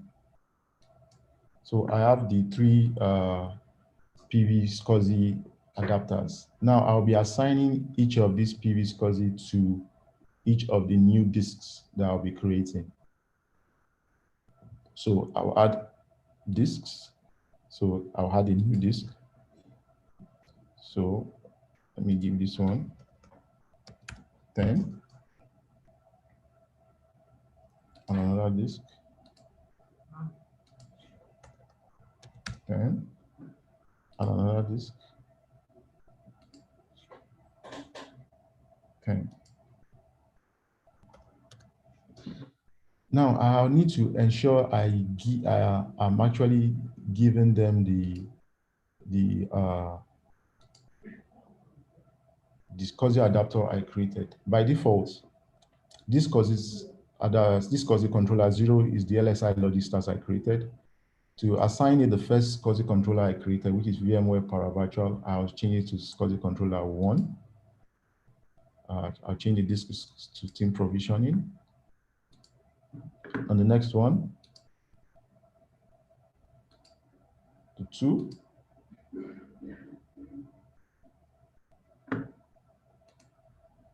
The next one to 3.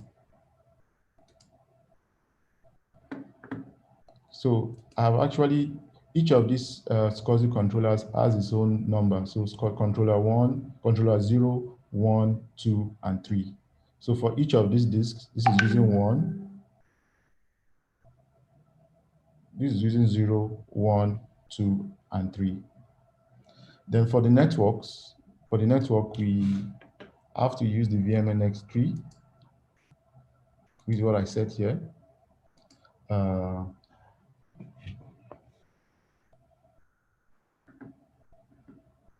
So we've set up all these design is our VM based on all what we've talked about. For memory, we reserve the memory, 2 gig. The hard drives, we have a layout of the hard drive 1 with 3 new hard disks, 1 for data, 1 for log, and 1 for the 10 dB. And we assign each of them a different SCSI controller. By default, the operating system uses the LSI logic SAS, which is okay. Then the data, temp, and log files uses the VM paravirtual. After this, I'll be doing this with also Deji's lab, but I just want to run through this. So Deji, please help me set up your lab. I'll be using it next. So we review all the settings for the VM, and this is what it looks like, and we click finish. So in designing this your VM, we took advantage of all what you've learned in the presentation. Memory reservation, and parallelism using the PV SCSI adapter, VMNX3 for network. So let me see how the lab is ready. Okay, great. So Deji, how could I access your lab?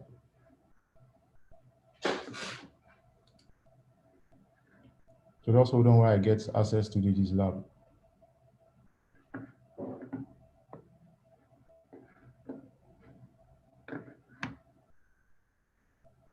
So while I'm waiting for Deji, please, any questions, please?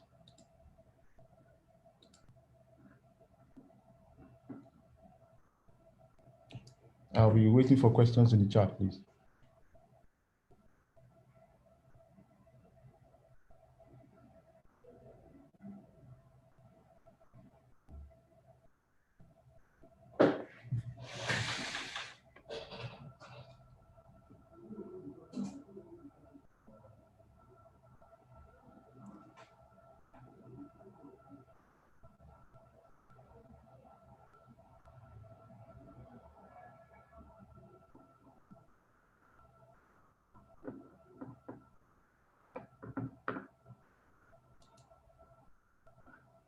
Okay.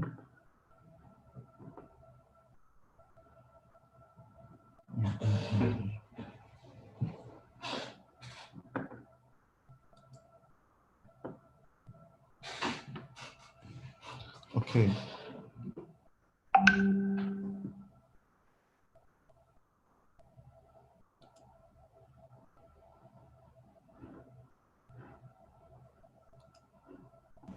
Dr. Please request control.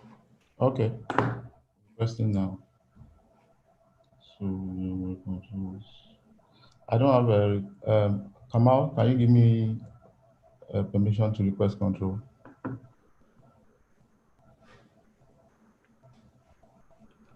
You can make you the host. Yeah, make me the host.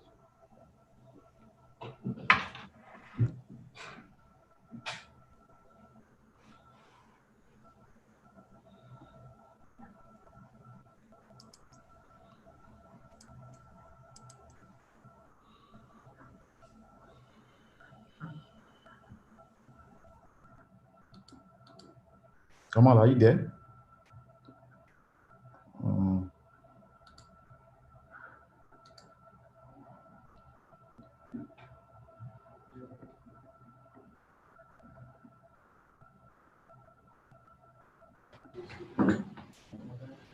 Hello? Come on, please make me the host. Okay, okay.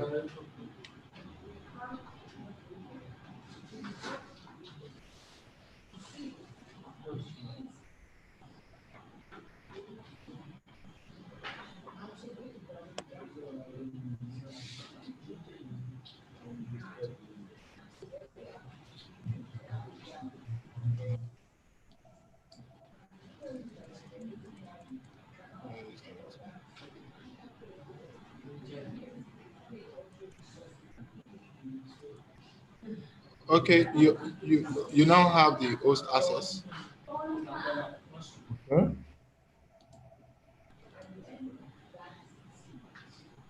Okay. You can right click and request control now. Okay.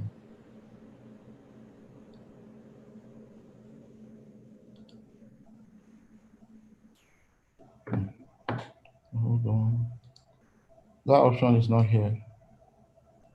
Advanced share.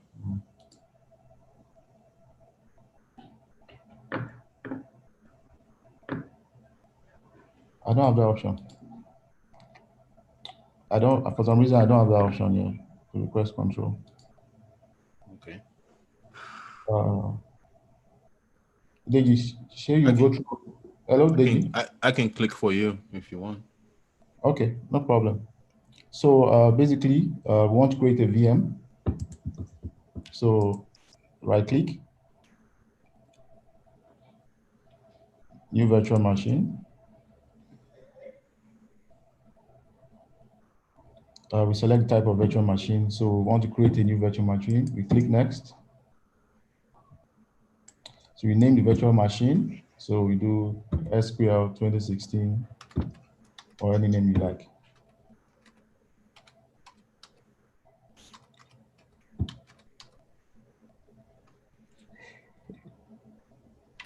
Do I keep going? No. SQL 2016 is fine. Okay. I'm following your directions, bro. Next. So we specify a cluster. VMworld is okay.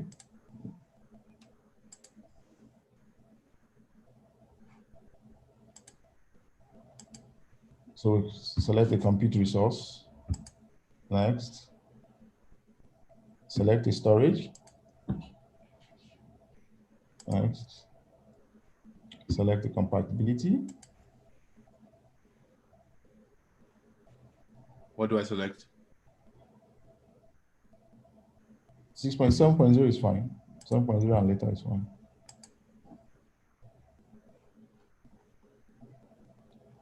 Select the guest OS. We are using 2016.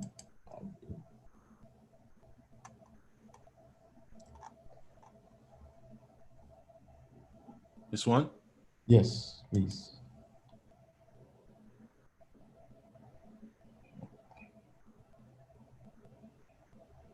What do I do? Next, please.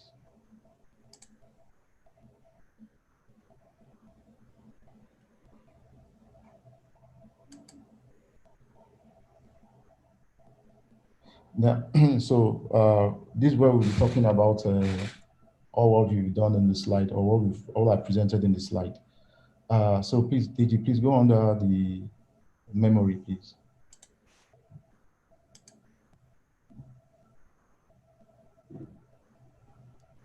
So, like I said, you see under reservation, if you want to make a reservation of want to reserve the total memory, that means it always guarantees the memory. So you can check the reserve or guest memory or lock. That means it's going to reserve 4 GB for the memory. Also, go to CPU, Deji. We talked about making your CPU NUMA aware. You can just give it 9 CPUs, but 9 to me is not okay. So let's give it like 10 if you want to make it NUMA aware. But in this case, we don't need, since the test application 2 vCPUs is okay for us. Scroll down, Deji, please. You can close the CPU section, please. Would you please speak up? Can you close the CPU section, please? Let's proceed to What do you want me to select here? Just close it. Close the CPU section, please. That's all.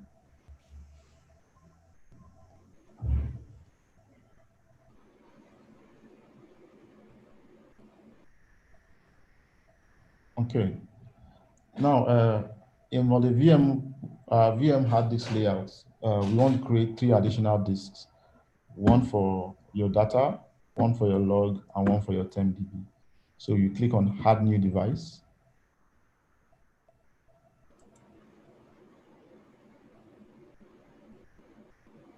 New hard disk. Hard disk. Fantastic. Let's add 3 more. Let's add 2 more, please.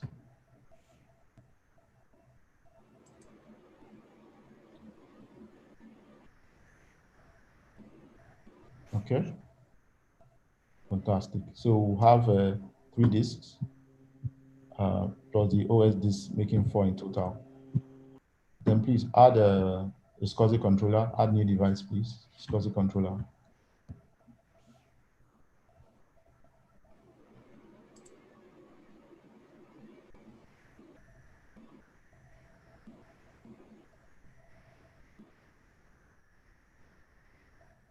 So change the type, we need to change the type to PV SCSI, please.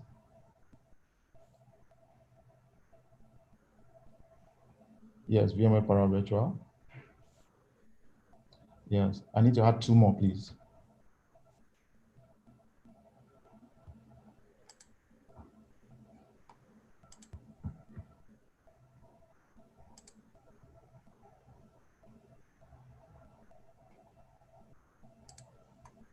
So change the type to VMware Virtual.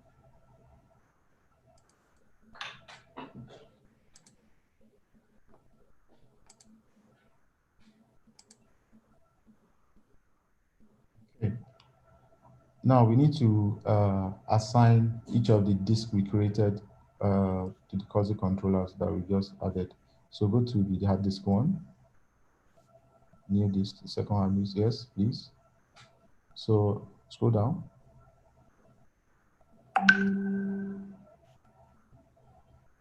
So new SCSI controller. No. It should be 1.0. Click on the next one, please. Yeah. Yep. Next one. Yep. Yes, correct.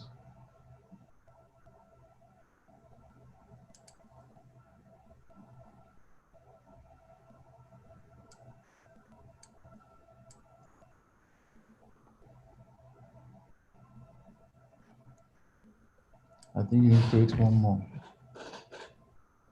Let me see. The first one. Okay.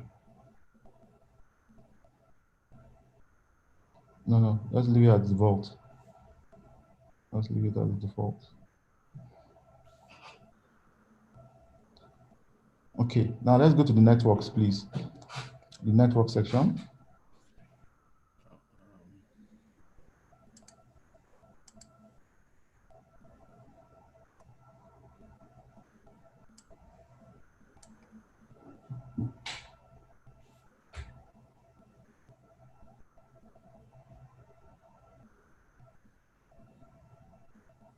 So I was talking about the E1000E.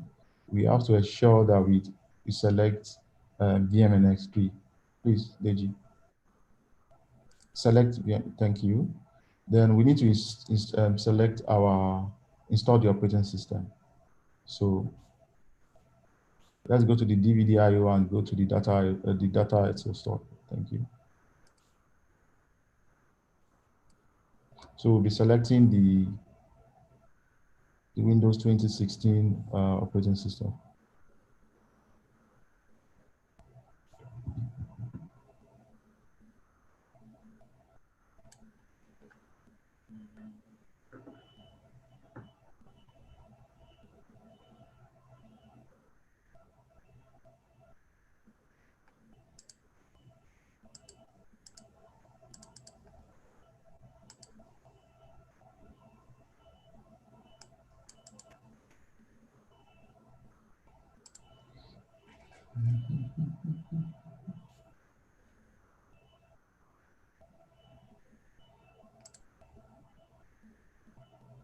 Okay.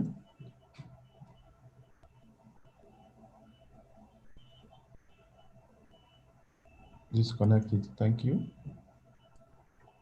Click next.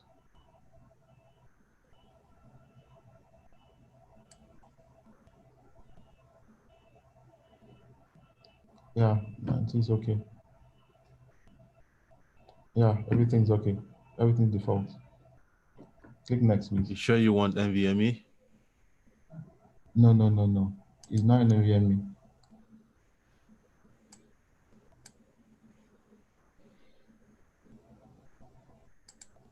Next. Okay, let's review all the settings.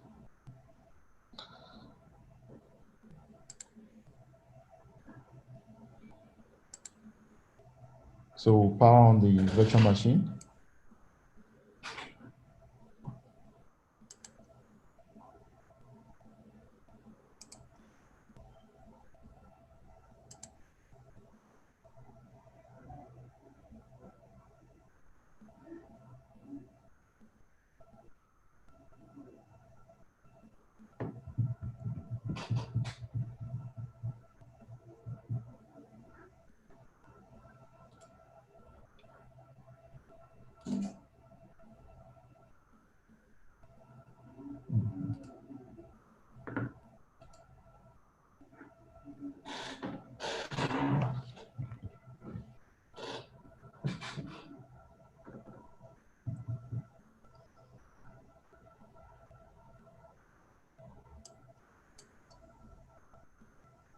Can we speed this up and just do a clone, just deploy from the template? Yes. Or do you want to go through the operating No, system installation? No, you can't. So basically, I just wanted to show you guys how to actually design a VM, at least know where to go to reserve memory. We forgot to talk about the CPU authored, where not to click. If you look under the CPU section, it was there. Memory authored was also there. How to specify your PV-SCSI adapter after creating your hard drive. How to select your VMNX3 driver, and basically just give you a basic footprint of how to actually get started on in designing your VM for performance. Are you done with my lab now? Yes, I am. Thank you very much, Deji. You're welcome. You've been most wonderful. So, Michael, is Michael ready? Very, very ready. Okay, nice one. Okay. Kamal, can you make Michael host? And I'll stop sharing. You have any questions, please, before I go? Okay. I see some questions. Please, what are the causes of and solution to core parking? If you over-provision the VM, you are not right sizing, that will cause core parking. And also, like I said, if you put the power scheme to balanced, it should be high performance. It can also call core parking. So as the question be answered, please, security or virtualization. I don't understand the question from Abdul Salam, please. If you can rephrase, but Abdul Wali, make sure you use high performance and you right size your VM. Yeah, I think there's a question from Ibrahim on security. How can security of the virtualized platform be accomplished? Okay, so it depends on the level of security. We have solutions like NXX, where you want to secure your workload, like micro-segmentation. We also have solutions like TPM, which actually is integrated into Windows. We have solutions like encryption that actually encrypt the VM and doesn't make someone steal your VM. You get, so there are different solutions for security, for securing your environment. So depending on the issues you want to mitigate, depending on that's when you now recommend the appropriate solution accordingly. So TPM, VMware encryption, NXX. These are all security solutions. When I mean NSS, I mean micro-segmentation. Any other question?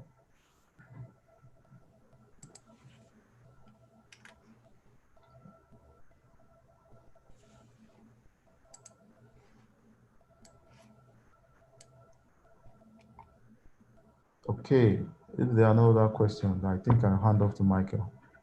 Thank you, everyone, guys. Thank you. Okay, thank you, Mr. Dr. Adeyemi. Thank you for the wonderful presentation. I believe everyone get one or two things from this session, both the intermediate and the beginners, because Mr. Dr. Adeyemi was able to demystify what business critical application, how it looks like, and the setting up and everything. We really, really love you. Thank you, Mr. Dotun. So if you have any question, please don't hesitate to drop it on the chat box. For those people on Twitter, please continue to tweet about what you've learned from this session. And those people on Facebook, please don't forget to tag KWARABUILD and VMware because they sponsor this session. Welcome, Mr. Michael Ekodaya. Thank you very much. Good afternoon, everyone.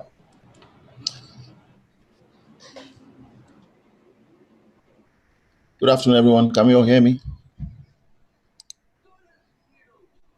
Yeah, we can hear you clearly.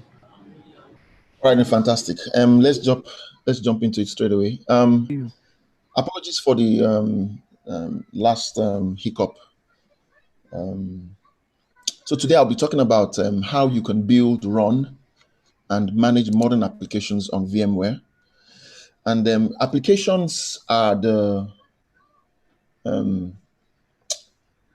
hallmark of any serious forward-looking business organization.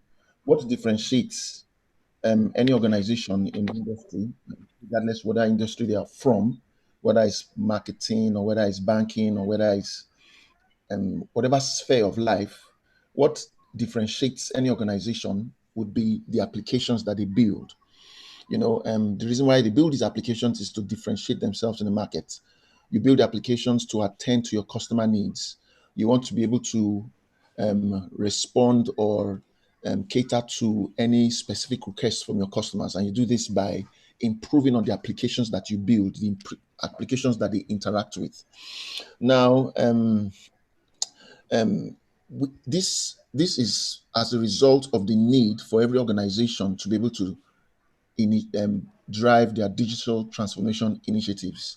You know, that's why we say modern applications empower digital applications. Now, when you think about it properly, applications differentiate a business. Now, there is a statistic out there now, displayed on my screen by Gartner, that says by 2020, this year, 75% of applications supporting digital businesses will be built and not bought. And what that means is that organizations would need to be able to quickly make customizations to their custom software in order to drive their innovation objectives. What does that mean simply? It means that if you want to have that first move advantage in the market, the first person who is able to make those quick changes to the software, being able to respond to customer requests, the first person to build a platform that supports change and customization would more likely have an advantage and edge over customers who are not able to make changes in their software. And this slide right here is an interesting statistic I like to share with customers. It says over the next 5 years, enterprises will build 500 million apps using cloud native tools and methods. And this number is equal to the total number of applications that have been built over the past 40 years. Let that sink in. It's saying that what the number of applications we've built in 40 years, for the past 40 years, will be equal to the same number that will be built in the next 5 years. This says a lot. This tells us that the tools in use by enterprises, by the developers, are probably more advanced, are probably more sophisticated and capable of doing things better compared to the tools accessible by the developers in the past 40 years. Now, I would like to paint a picture for us, just to capture what I'm trying to say. So here we have a rabbit and tortoise, and they're just figurative, just to explain my point. When you think about a developer who builds applications, and it can be maybe with Python or with JavaScript or with Go or with Node.js or with Ruby, whatever language.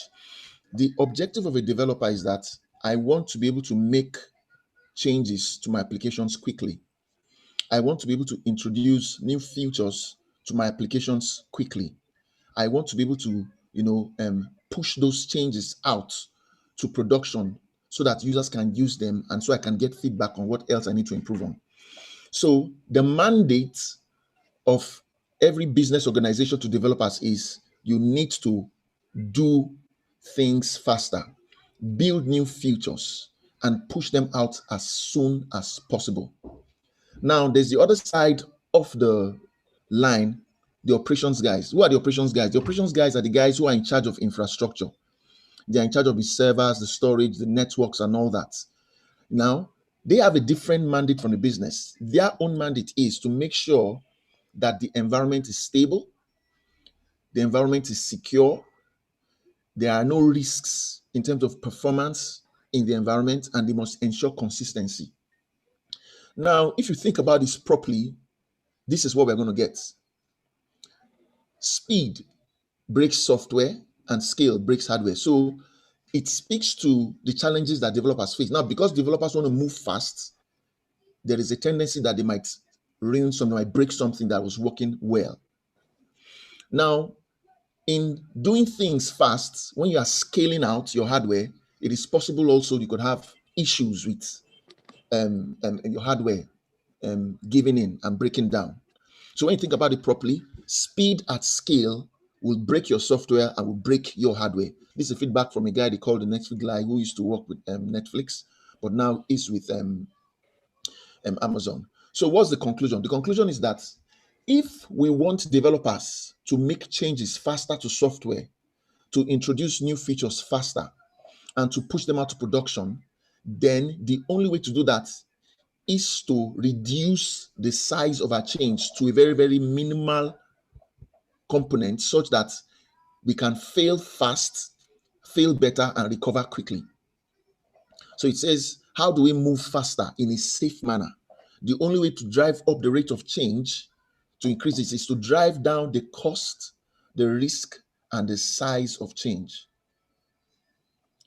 So for developers to be able to move fast and not break operations hardware, we have to reduce the amount of changes we make per time so that when we see that, oh, this change is negative, we can revert back to status quo and start afresh. So I'll call that failing forward.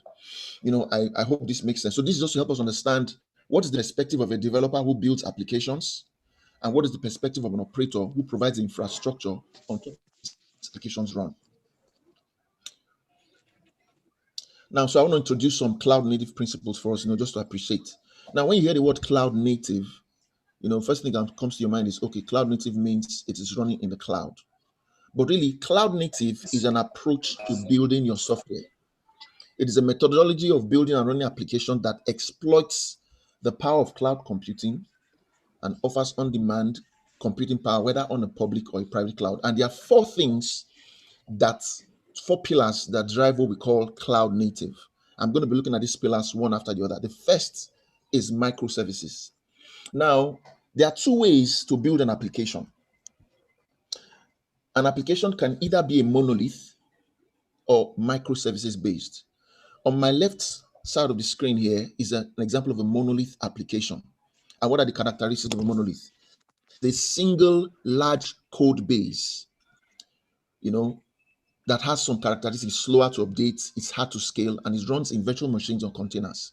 When I say large code base, I mean a large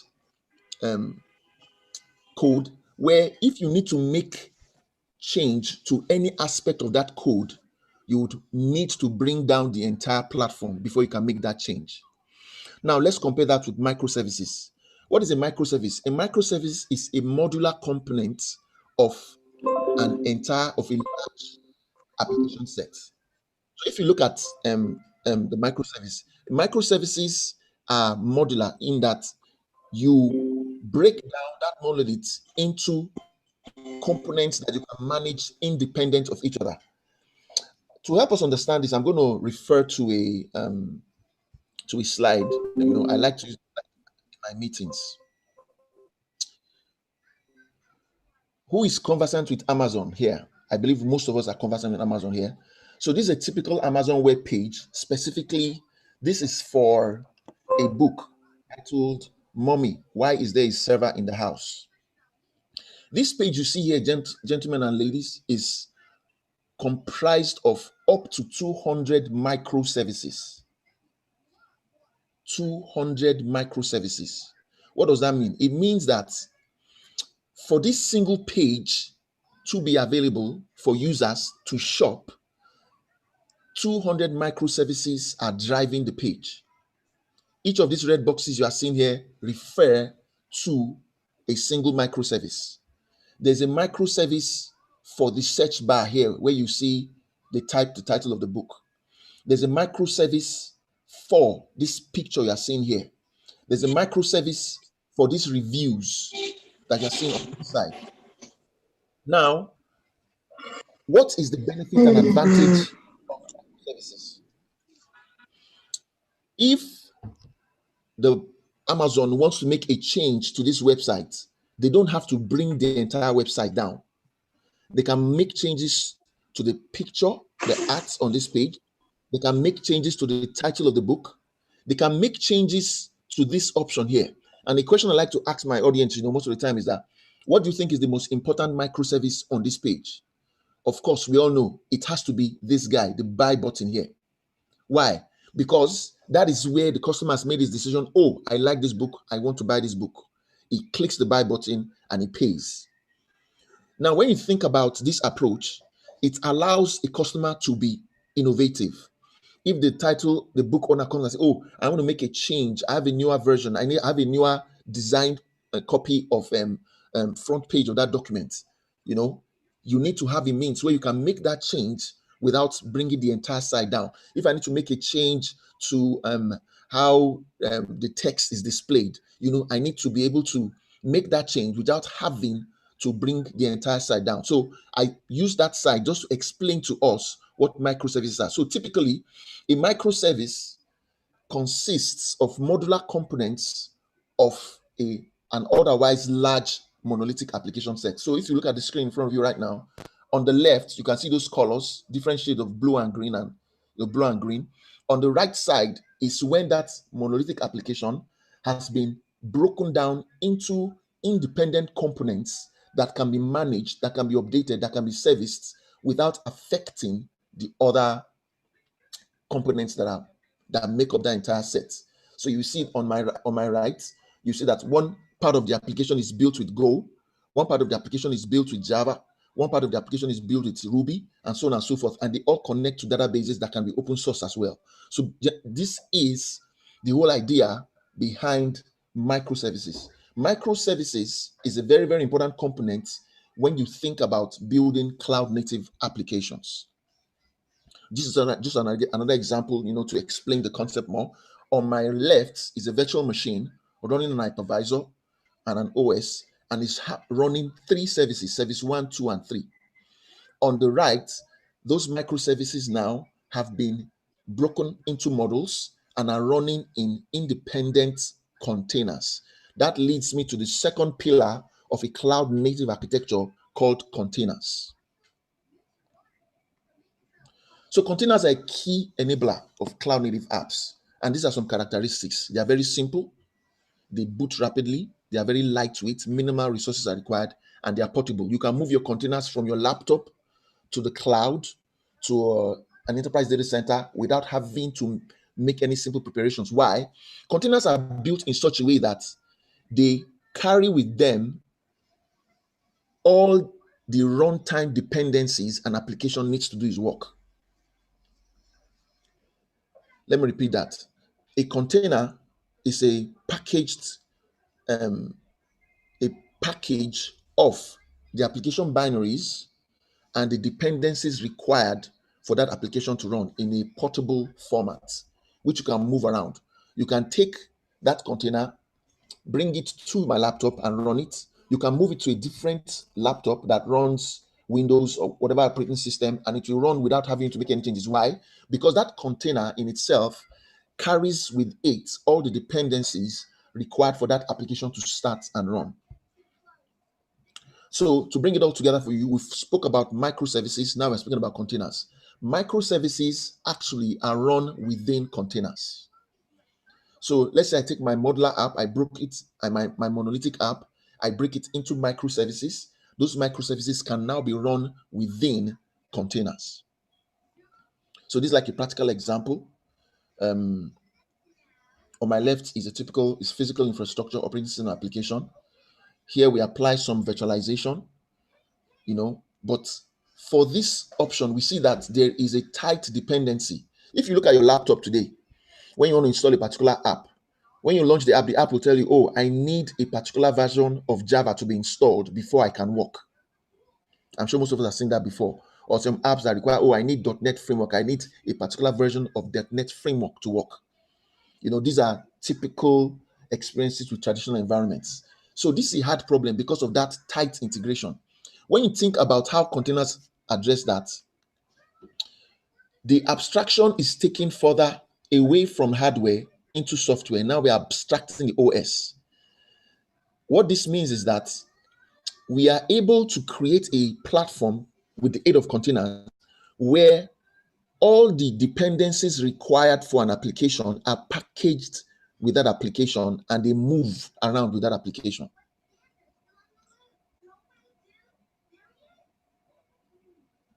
And this slide just speaks, describes specifically. So this particular host you are seeing here running Linux, Ubuntu OS specifically is a Linux variant, has two processes, or maybe n process 1, process 2, up to process n. Now, the container itself, for example, now we are using the Docker container, just for the purpose of this conversation. Now, to initiate your container on a container host, you need to run a command called docker run container image. And one of the strong points of containers is the concept of what we call a Docker file. A Docker file is a simple text file that has all the instructions required to initiate a container. For example, if you look at this Docker file that is in front of you here, the second line says from Ubuntu 12.04. This line means that I want a container image that is running Ubuntu version 12.04. So this Docker file has a list of commands required to instantiate your container. So when you take that Docker file and you run it, docker run container image, it will pull up a container that has Ubuntu in it, and it will be able to start all the applications that are within that container automatically. So as you can see from here, Ubuntu 12.04 instantiates a container running with Ubuntu operating system. Then it instantiates Apache to be running as an application within that container. This Docker file has those instructions as lines. And when you run the command, it instantiates this immediately. You can call this simple. That is the idea. So the same thing goes for other containers. So see, the second container now is running. The operating system on there is Linux, and the application on it is WordPress. So you can have multiple containers running on a single server, driven by what we call a container runtime, a Docker engine in this case. Don't forget to put your questions. I'll come back to them at the end of the session. So these are some business benefits of containers. Remember the conversation, what I mentioned at the beginning. Developers want a way to be able to make changes to the software they are building in a fast manner. Now, look at that first line item there that says code deployment frequency. Before containers, they could only make changes weekly. But after containers, they could make their changes on a daily basis, a 5 times improvement. Same thing from, how fast can I deploy my applications into production? In simple terms, how fast can I get my applications that I've built? How can I take them to production so that users can begin to consume them? You can see that containers have a great effect on the amount of time it takes for developers to make their software for use. Now, this is some statistics that describes the uptake of containers over the past, between 2015 and 2021. What we've seen that in 6 years, we have shipped up to 1.3 billion containers compared to virtual machines within this period of 2018 and 2021, 6 times growth. That is giving us an idea of how developers are making that shift to containerized applications, because it affords them that agility and flexibility. Stay with me. Like I said, I'm just trying to clarify, just give us some level 100 introduction on the importance of cloud native apps. I've spoken about microservices as a modular component of a larger application set. I've also spoken about containers now. The next thing in line is when we make that move from monolithic to microservice architecture, you want to have a way of automating the process of applying changes to applications. And let me just build this slide out. Now, this slide here is discussing that process of automating how I make a change. How do I apply that change? So specific to this slide, we have a platform. It's what I call a CI/CD platform, continuous integration, continuous deployment platform. What does this mean? It's a platform, a system that allows a developer define a set of tests, test 1, 2, 3, 4, 5, plug into the system. Now the system will pick up the developer's code that he has built and will run these tests on the code. And if this code passes these tests, the system automatically pushes this application into production for users to begin to use. So the system has a way of retrieving the code from the registry, has a test set up, run those tests. Does the application pass these tests? Yes, it pushes it into production. Just to give you a high level, basically how it works. So typically, one of the strong pillars of a cloud native architecture is a platform that automates the process of testing my changes, making sure that these changes are okay, making sure that these changes are not going to break something, and automates the process of running these tests and then pushing this application into production. Typically, this is what this is speaking to.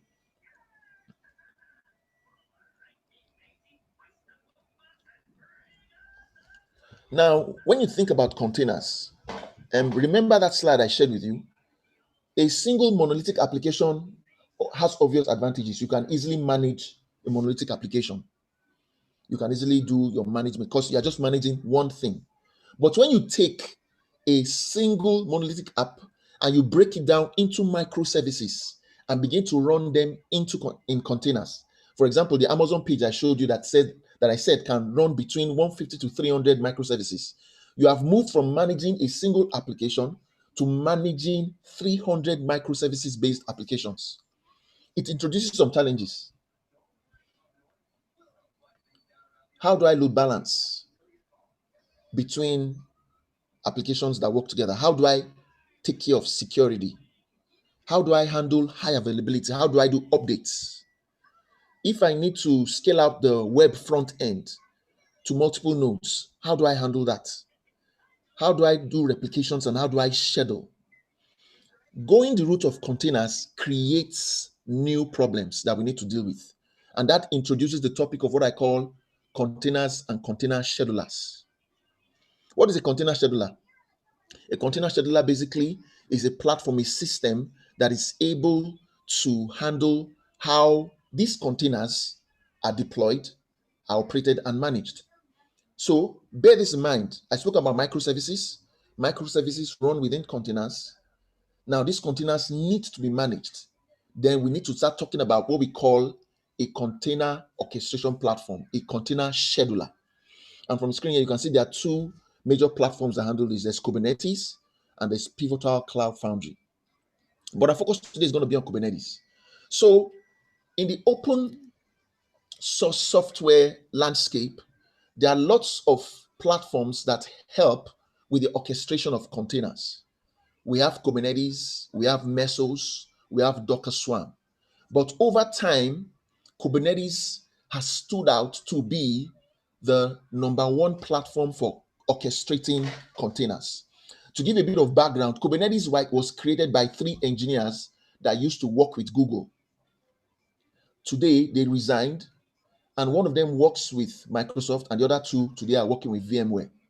They created Kubernetes to help with the orchestration of containers within Google. Mind you, Google has been doing containers for several years before it became mainstream. You know, have you ever wondered how they're able to support so many email addresses? You know, have you ever wondered how they're able to make sure that your email addresses are always available? How are they able to support that large retinue of services, containers, microservices, container orchestration platform? So Google created Kubernetes and donated it to the community for use. And organizations have started to adopt Kubernetes as their preferred method to orchestrate containers.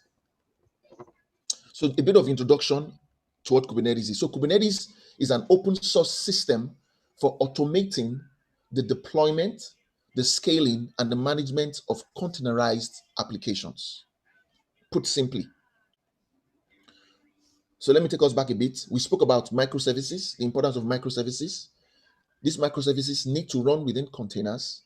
Now, if I move my application from a monolith to a microservices-based architecture based on cloud-native apps, I'm going to have multiple microservices that I need to manage. In order to do that, I need a container orchestrator, and that is where Kubernetes comes in. So I want to give us a 10,000-foot view of how Kubernetes operates. So Kubernetes is based on a master worker-based architecture. We have what we call the Kubernetes cluster services. And one of the beautiful things about Kubernetes actually is what we call the desired state management. And I'm just going to be speaking to that. So in the Kubernetes architecture, you have what you call your worker nodes. Your worker nodes are the guys that do the work. These are the guys that host your containers. So your containers run in what we call pods within a Kubernetes worker node. Let me build out this slide so that we understand. So typically, your worker node has an agent called a kubelet through which it communicates with the master node, which is this guy here in the middle, Kubernetes cluster services. Your container image runs in a pod. Remember that slide I showed you of containers running WordPress, containers running Apache, and so on and so forth? That container itself runs within a pod inside your worker node. So let me just speak to the magic behind Kubernetes, why people love Kubernetes. At the lower left here is what I call a deployment. A deployment by definition is a configuration file of a desired state. This configuration file has these following entries. It says container image 1, replica 3. Container image 2, replica 2. What does this mean?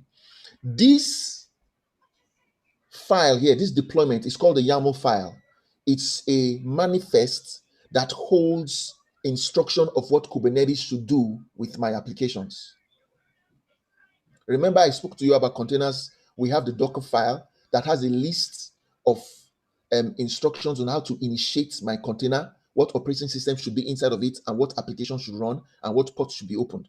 Now, from Kubernetes perspective, they also use files called deployment YAML files, which is a manifest that holds instructions of how my application should be deployed. So this particular deployment file says, deploy container image 1 and create 3 copies of it, deploy container image 2 and deploy 2 images of it. When I click next, see what happens.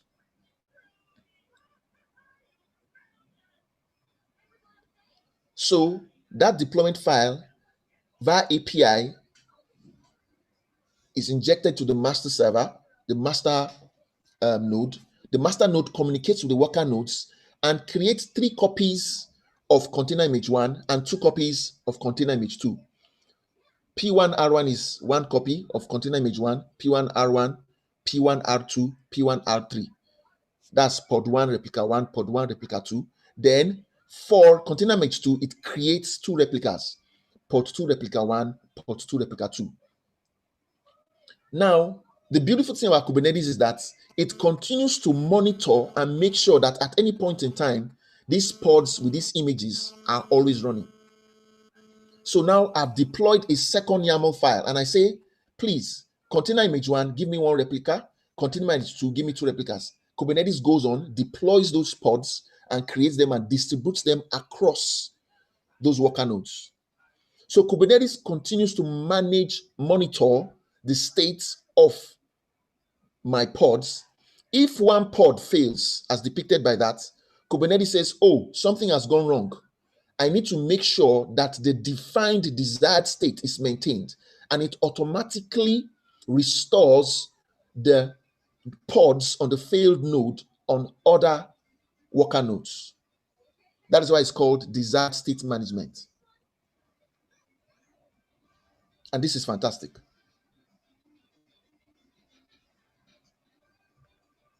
So you see, Kubernetes has redefined how we manage our applications, how we do things around application availability, how we do things around even application updates, and so on and so forth. This slide here is just to help us understand, to do a mapping between Kubernetes clusters and the virtual environment.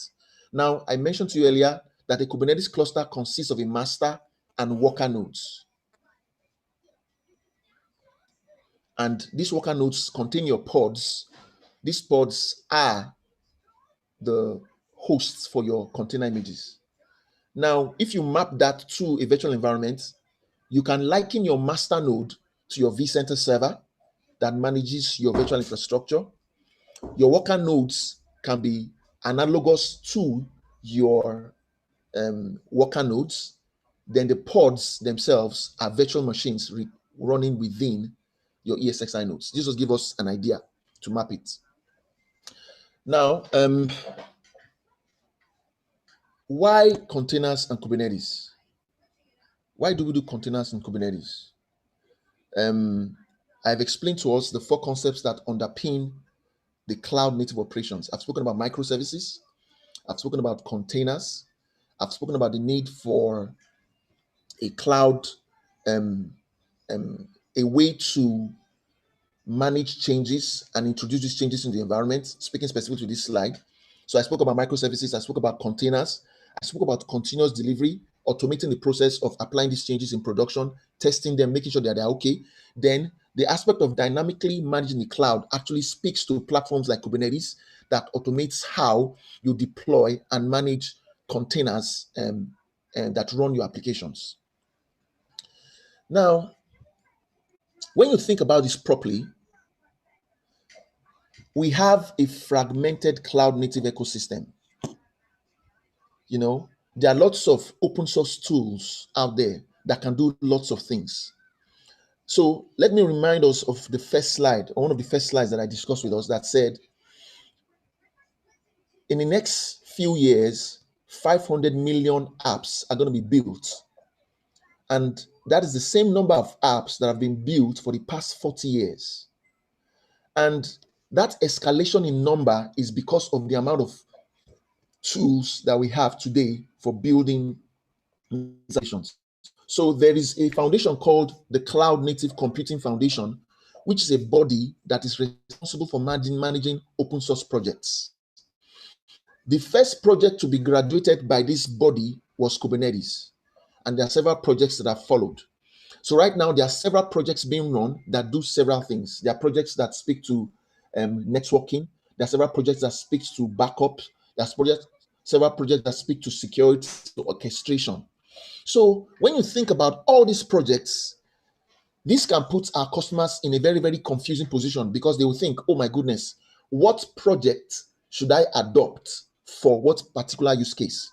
Fine, I can use Kubernetes for managing my applications, how they are deployed in containers.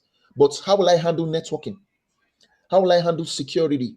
How will I handle orchestration? How will I handle patching? How will I handle ingress and egress? How will I handle all the different parts of my applications that are also important? There are lots of projects to select from. Who is going to guide me? Who is going to assist me? Who's going to tell me what I need to do? So there are lots of challenges out there. There are challenges around short skill sets. Not everybody is skilled on the same level with all these projects. And if you think about it properly, remember my initial discussions that what makes an organization stand out is the ability to be able to build applications in a manner that is fast. Innovation is driven by speed. Now, if I have to make a decision about projects, I might be limited innovation because I have to make choices. I have to test what will work, what will not work. If I have to compare this project to that project, which one will give me the benefits that I require? And that is why VMware has stepped in. We want to help customers take their next step in the cloud native journey with complete confidence. We want to do all the heavy lifting. We want to make all the decisions for you around what kind of networking tools should I use? What kind of, how should I handle security? How should I handle patching and all that? So we are here to help you with your modernization journey.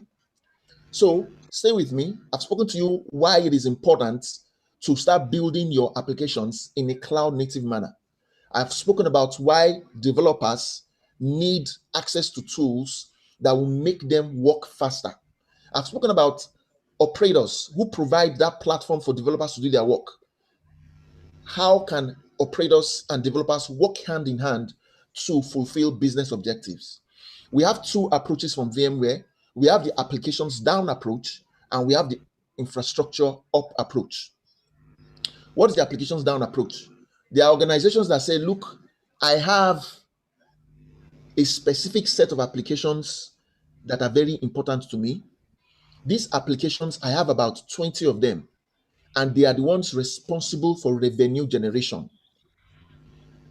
Our message to this kind of customer is that we can work with you, we can spend time with you, we will focus on these applications, we will modernize these applications, we will automate the process of taking these applications from lines of code to when they become minimum viable products that my customers can begin to use on their devices. So the focus here is on the applications. How can we make it how can we streamline the process? How can we accelerate the time between creating the code of the application and making them available for users to consume?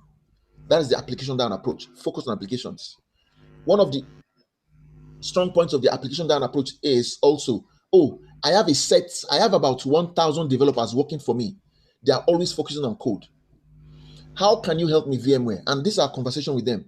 We would take care of all the heavy lifting. We'll take care of all the processes involved in containerizing your apps, patching them, plugging them to the network, inter-container connectivities. We'll handle that. We will just help your developers be more productive by focusing on the code that is important to your business. That is the application down approach. The infrastructure up approach is that we are going to modernize your infrastructure. We are going to leverage Kubernetes to modernize how you consume infrastructure. We're going to make this compatible to run across your on-premise vSphere environments, to AWS, to Azure, to Google Cloud, and so on and so forth. So a single infrastructure that spans across different types of clouds from on-premise to off-premise. These are the two approaches for those that are focused on modernizing the applications and those that are focused on modernizing infrastructure. And the whole idea of at the end of the day is that we want to free your apps. We want to give your applications freedom to be able to make those changes, to be able to move into production fast, and at the same time, simplify operations. I don't want to free my apps at the expense of my operations people. So basically, simplify multi-cloud operations, ship great software faster. Another way to say that is to improve your software cycle process. Then at the end of the day, transform dev and operations together. This is our vision with VMware Tanzu. VMware Tanzu is a it's a set of products and services that allow customers to build modern software supply chain, to run modern infrastructure with Kubernetes, and to manage multi-cloud, multi-cluster, multi-app environments. So VMware Tanzu is a VMware product, a set of services and products that help customers build modern software, run them on modern infrastructure, and manage across multiple clouds. So when we say build modern software, we have what we call Spring, which is a very, very common framework for applications built within Java. Part of our build vision is support for the Spring platform, where engineers and developers who build code with Java have access to a framework, and just to give you an idea, there are some codes. If you look at the entire code hierarchy, there are some codes that are repetitive. What Spring does is that it eliminates that boilerplate experience, removes all those repetitive stuff, and give you a framework that developers can work with in building their code. Spring and Spring Boot is a part of our build pillar from a VMware Tanzu perspective. Then we have the Tanzu application service. I spoke to you about the application down approach, where a developer comes just with his code. With the Tanzu application service, we can take that code, run a simple command, cf push. It will take that code, and the good thing is that the build component, the Tanzu application service, is language agnostic. It does not matter what language you are using. It's what I call a polyglot. It supports multiple languages. So you can have, if it's Java, if it's Python, if it's Go, if it's Ruby, whatever language, when you take that code in whatever language and plug it into the build component, the system is able to detect that, oh, this is Python. Then it will provide all the dependencies required for that application to run. It will package it into a container. It will handle all the networking. It will handle everything that's required for that code to become an application that users can consume. This aspect is what we call the Tanzu application service. Then next, we have the Tanzu application catalog. What is that? Now, there are some, if you think about the way it's done today, we have things like Docker Hub, where you can go to pick up container images already done by people and use them for your own personal private projects. But there are challenges with using Docker Hub, because how can you guarantee that the code, the container image you are picking up, is secure, is free from vulnerabilities? How can you verify that it is up to date?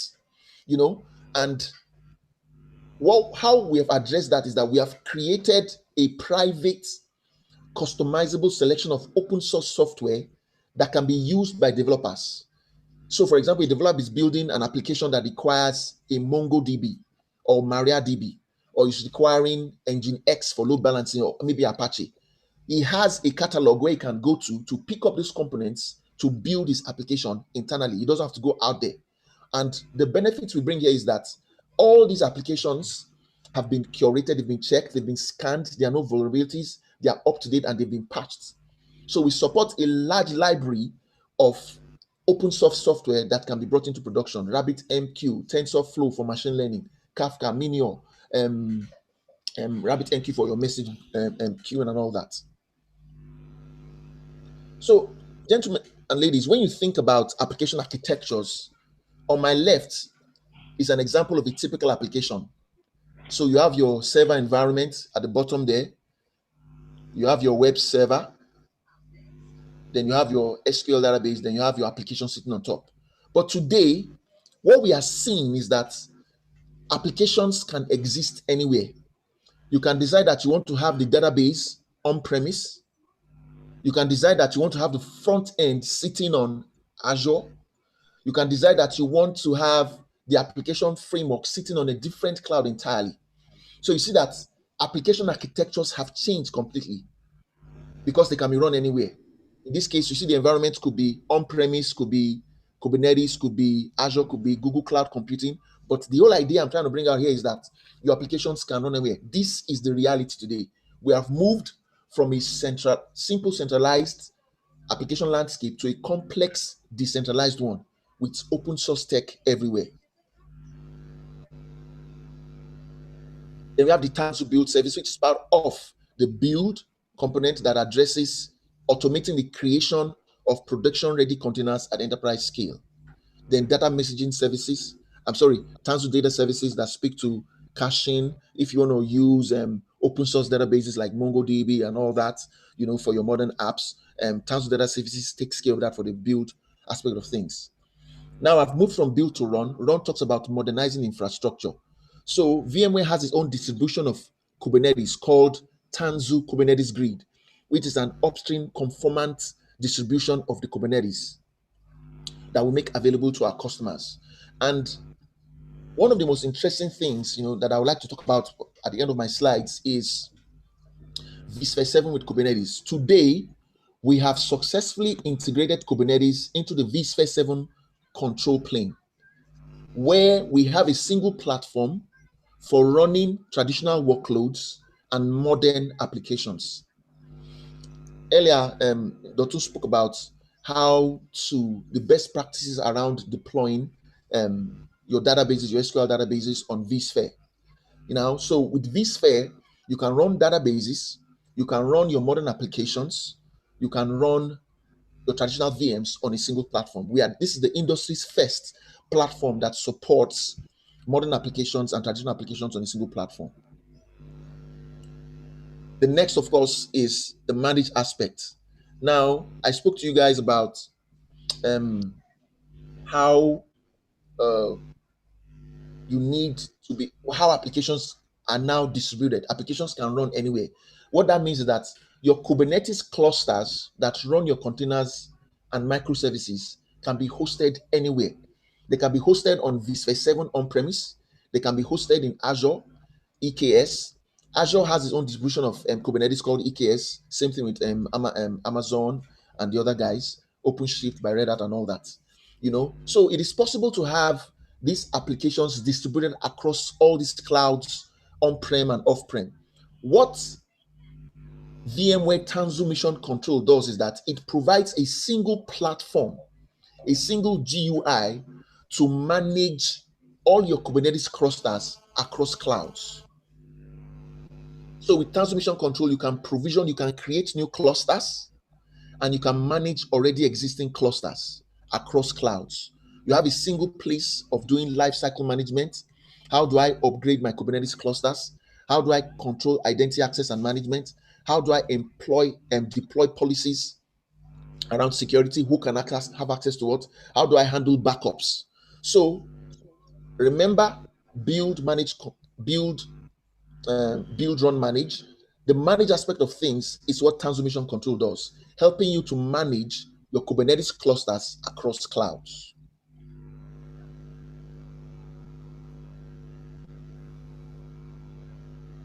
I'm just going to jump to, what is vSphere 7 with Kubernetes? So what VMware did, and just to provide some bit of background, I mentioned earlier that out of the 3 creators of Kubernetes today, 2 of them work with VMware. And that was because when they left Google, they created a company called Heptio. Heptio is a company that, decided to build or create a platform that encourages people to adopt Kubernetes as the platform for deploying their apps. So VMware acquired Heptio. Kenny referred to that in some of his slides earlier. So today, we have 2 of the creators of Kubernetes working within VMware. And that is what facilitated that integration with vSphere 7. We successfully integrated Kubernetes with vSphere 7 to create a platform where you can run your virtual machines and your Kubernetes cluster. Before vSphere 7, it never existed. But today, with vSphere 7, you can run your Kubernetes clusters, you can run native pods, and you can run your virtual machines. And remember that initial slide where I showed you the mandates of a developer and the mandates of an operator. A developer wants to be able to run his codes, make changes to those codes, deploy applications faster. The admin or the operations guy, on the other hand, wants to make sure that the platform is stable, is secure, and is running risk-free. vSphere 7 with Kubernetes provides that single platform where developers and operators can work in synergy. So you can see to my left, you have the infrastructure consumer, which is the developer, and to my right, you have the admin guys. So infrastructure, the developers can use Kubernetes commands, kubectl, to create infrastructure for the applications to run. So what vSphere 7 Kubernetes does that it provides a single cluster to run native pods, Kubernetes clusters, and virtual machines on a single cluster. This is the industry's first. So what we've done is that vSphere with native Kubernetes, developer-focused consumption, and dev and IT collaboration. This is what we've achieved with vSphere 7 today.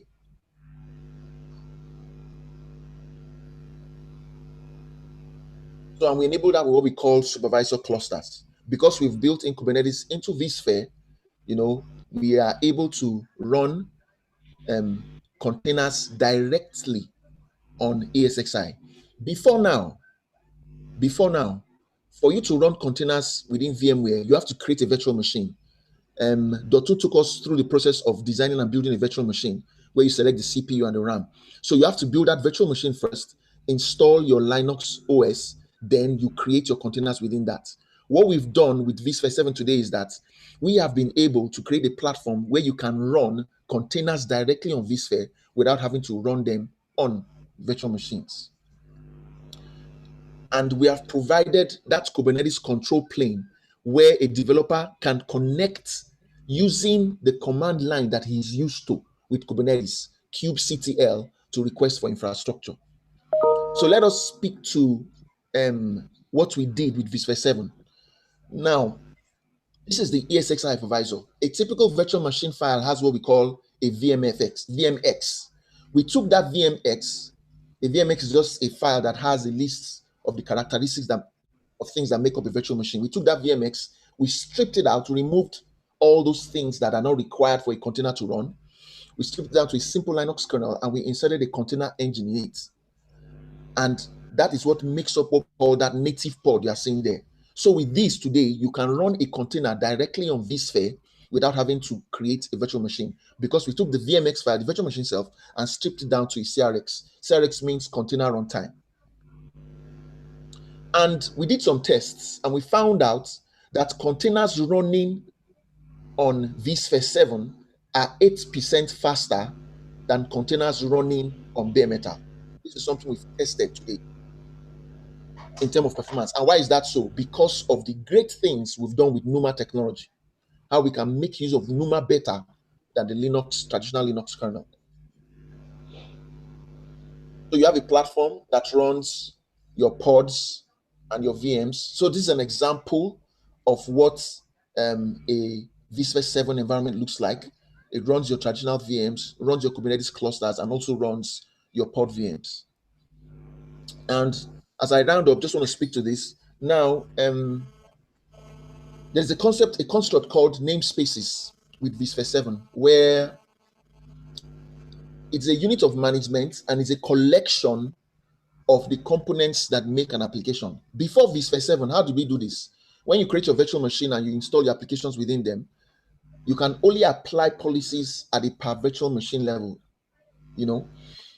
What we have done with vSphere 7 today is that we are able to bundle virtual machines. For example, on the screen you're seeing in front of you, we have a database running on the virtual machine.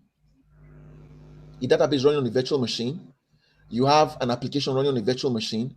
To the lower left, you have native pods running functions. Then at the top left, you have a Kubernetes cluster consisting of your master node and your worker nodes.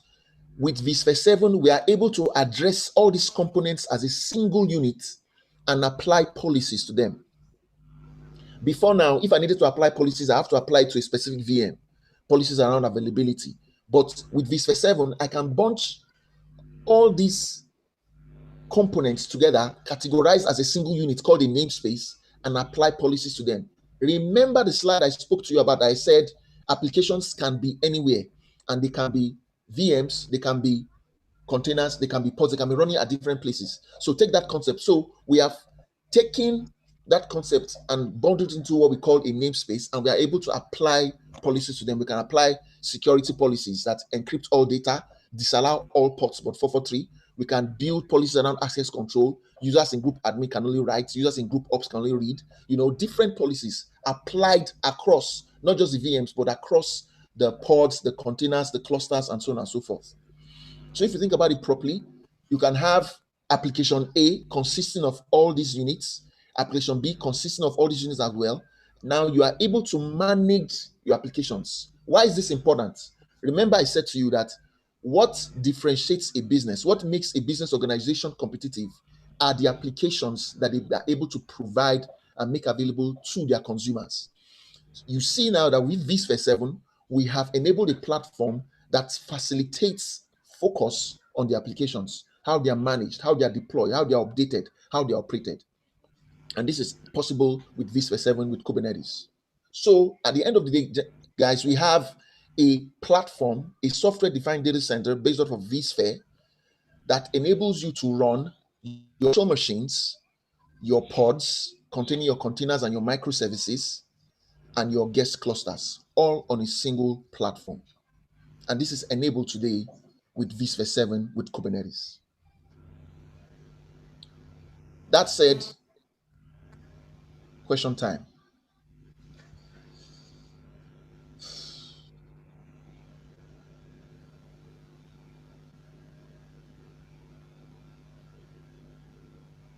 Do we have any questions?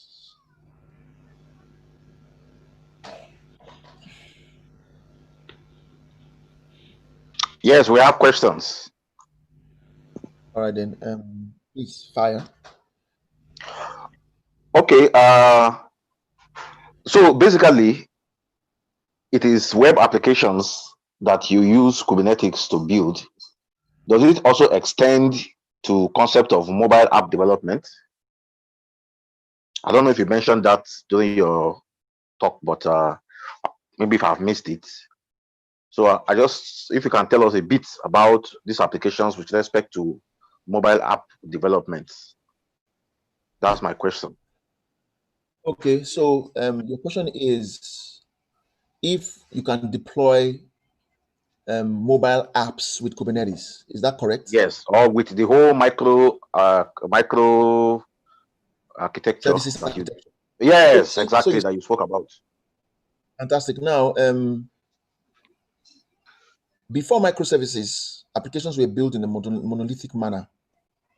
Okay. And as organizations began to see the need to be competitive, they began to think that we need to find a way to be able to manage our applications. So remember, it's all about the applications. I want my applications to be highly available. I want them to be resilient, and most today vendors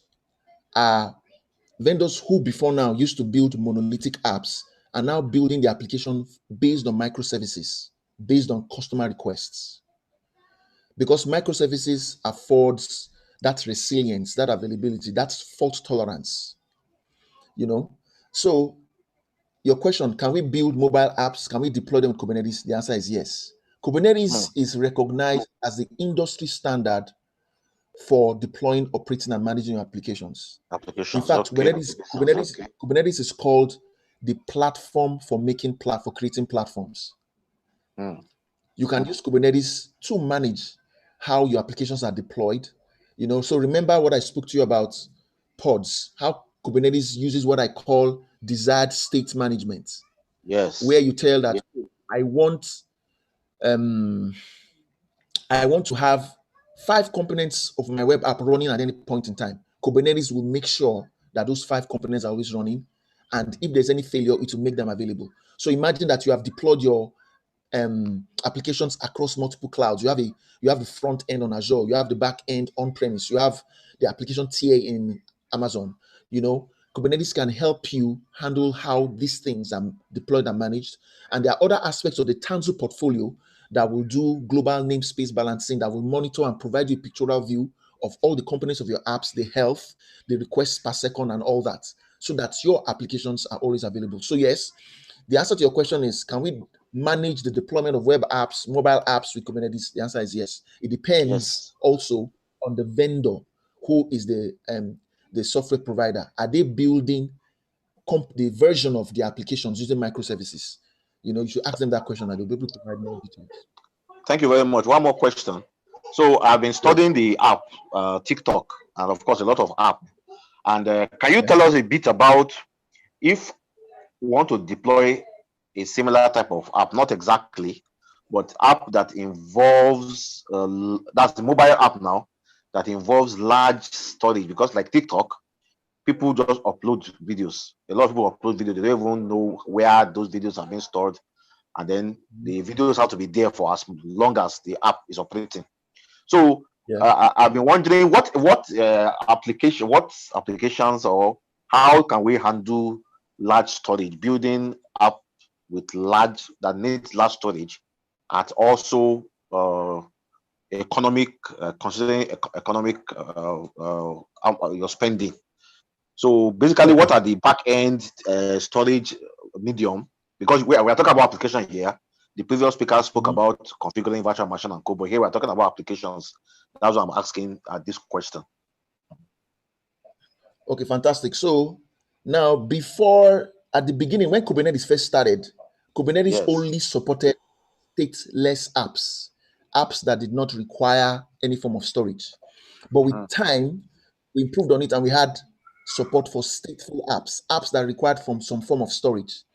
Now, your question is, what is the kind of back end we provide? So Kubernetes by itself allows you to plug in to leverage different types of storage. We have storage that are file-based that can be very, very cheap. And there are other types of storage, of course, that you can leverage. But in terms of economy, when you build an app that requires the need for persistent storage, then of course you need to consider your options. You have to consider your options. Amazon offers what we call S3 buckets, I think object-based storage that you can leverage. But if your question is, can Kubernetes support it? Yes, we'll support the build of your apps, leveraging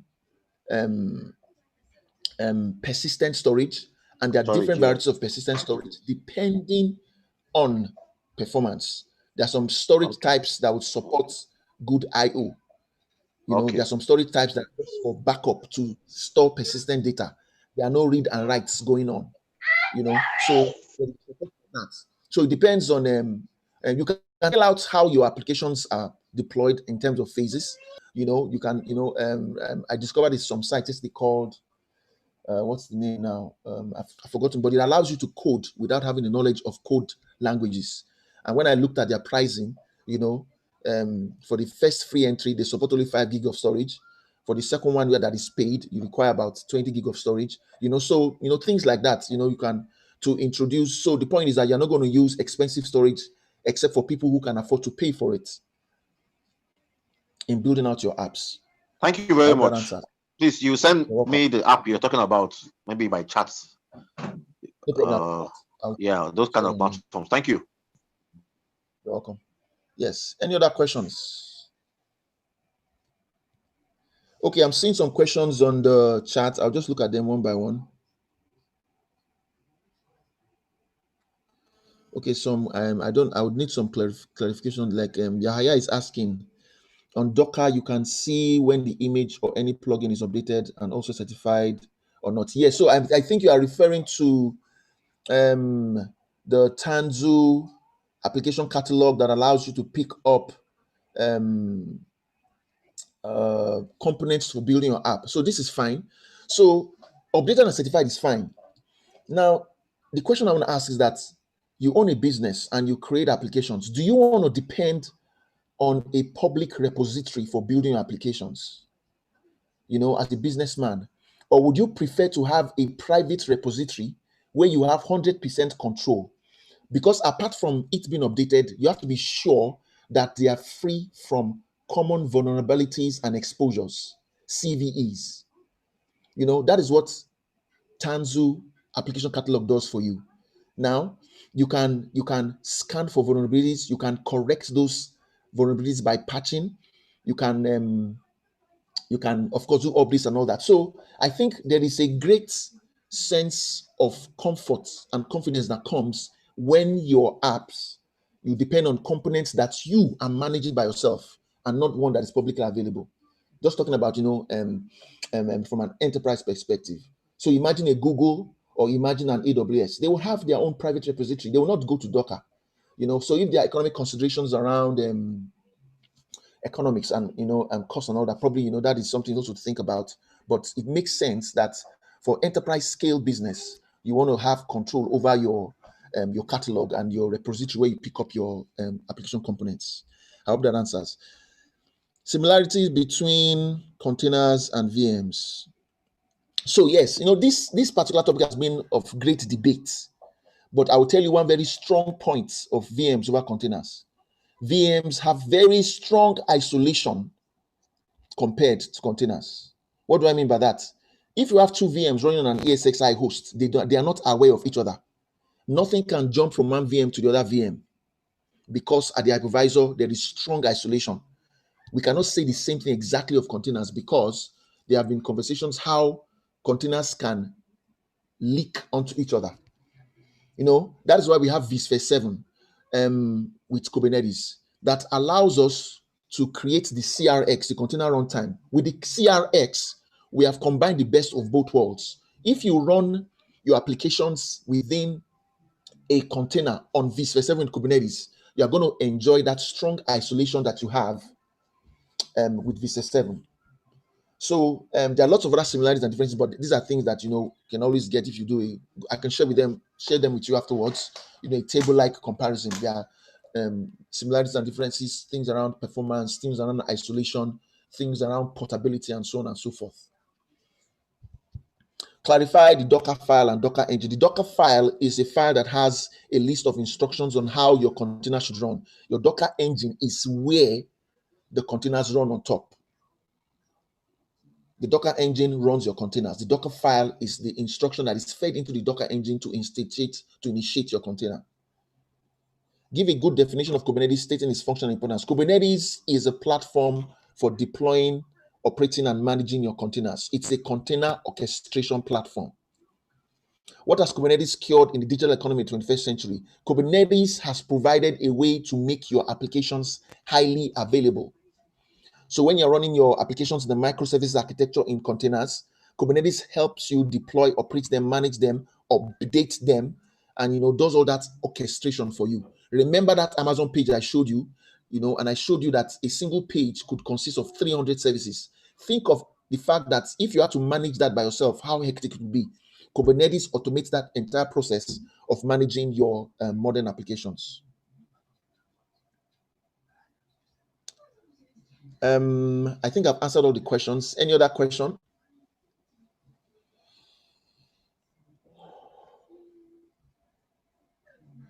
If there are none, then I will be shutting down. Kamal, are you there? Yeah, I'm there. Thank you so much for the amazing and wonderful session. Please don't forget to give us your feedback and share what your learnings on social media. Tag us at KWARABUILD and use the hashtag KBTC20. Thank you so much, Dotun, Michael, and Kehinde for the amazing sessions. You're welcome. Awesome. So thank you so much for joining us once again. That brings us to the end of the pre-conference bootcamp. We'll be getting in touch with everyone, but there is one more announcement. Mr. Deji Akomolafe has graciously decided to sponsor, bring a copy of the book, has graciously decided to sponsor the book, The Smart Learner's Guide for everyone. So please go to kamaldeenkehinde.com. So yeah, the book is The Smart Learner's Guide to the Most Wanted Global Skills. And Deji Akomolafe gave the foreword to the book. So please feel free to go to kamaldeenkehinde.com. When you get to kamaldinkainde.com and you're about to place your order, use the coupon code TUTU22, and then you'll be able to get a free copy courtesy of Deji. Thank you so much to Mr. Deji for doing this and creating more opportunities for our participants to learn more and get free copy of this book. I hope that you will make use of the learning. I've gone through the book, and to be honest, I enjoyed reading every piece of it, and I was able to pick some few points here and there that I'm going to now use and apply to scale up my personal and professional life. And I think you also can do the same. And I'll just put the link in the comment box, so that the link again is kamaldinkainde.com, and the coupon code is TUTU. Thank you so much for joining us. Thank you to our amazing speakers, Michael, Kehinde, and Dotun. Thank you so much, Mr. Deji, for giving the opportunity and allowing us to learn from this amazing session. Please do not forget to give us your feedback on social media at KWARABUILD and use the hashtag KBTC20. Thank you so much, and then we'll get in touch with you on the group chat about the form that you filled for your stipend. Thank you so much for joining us. We'll catch you tomorrow.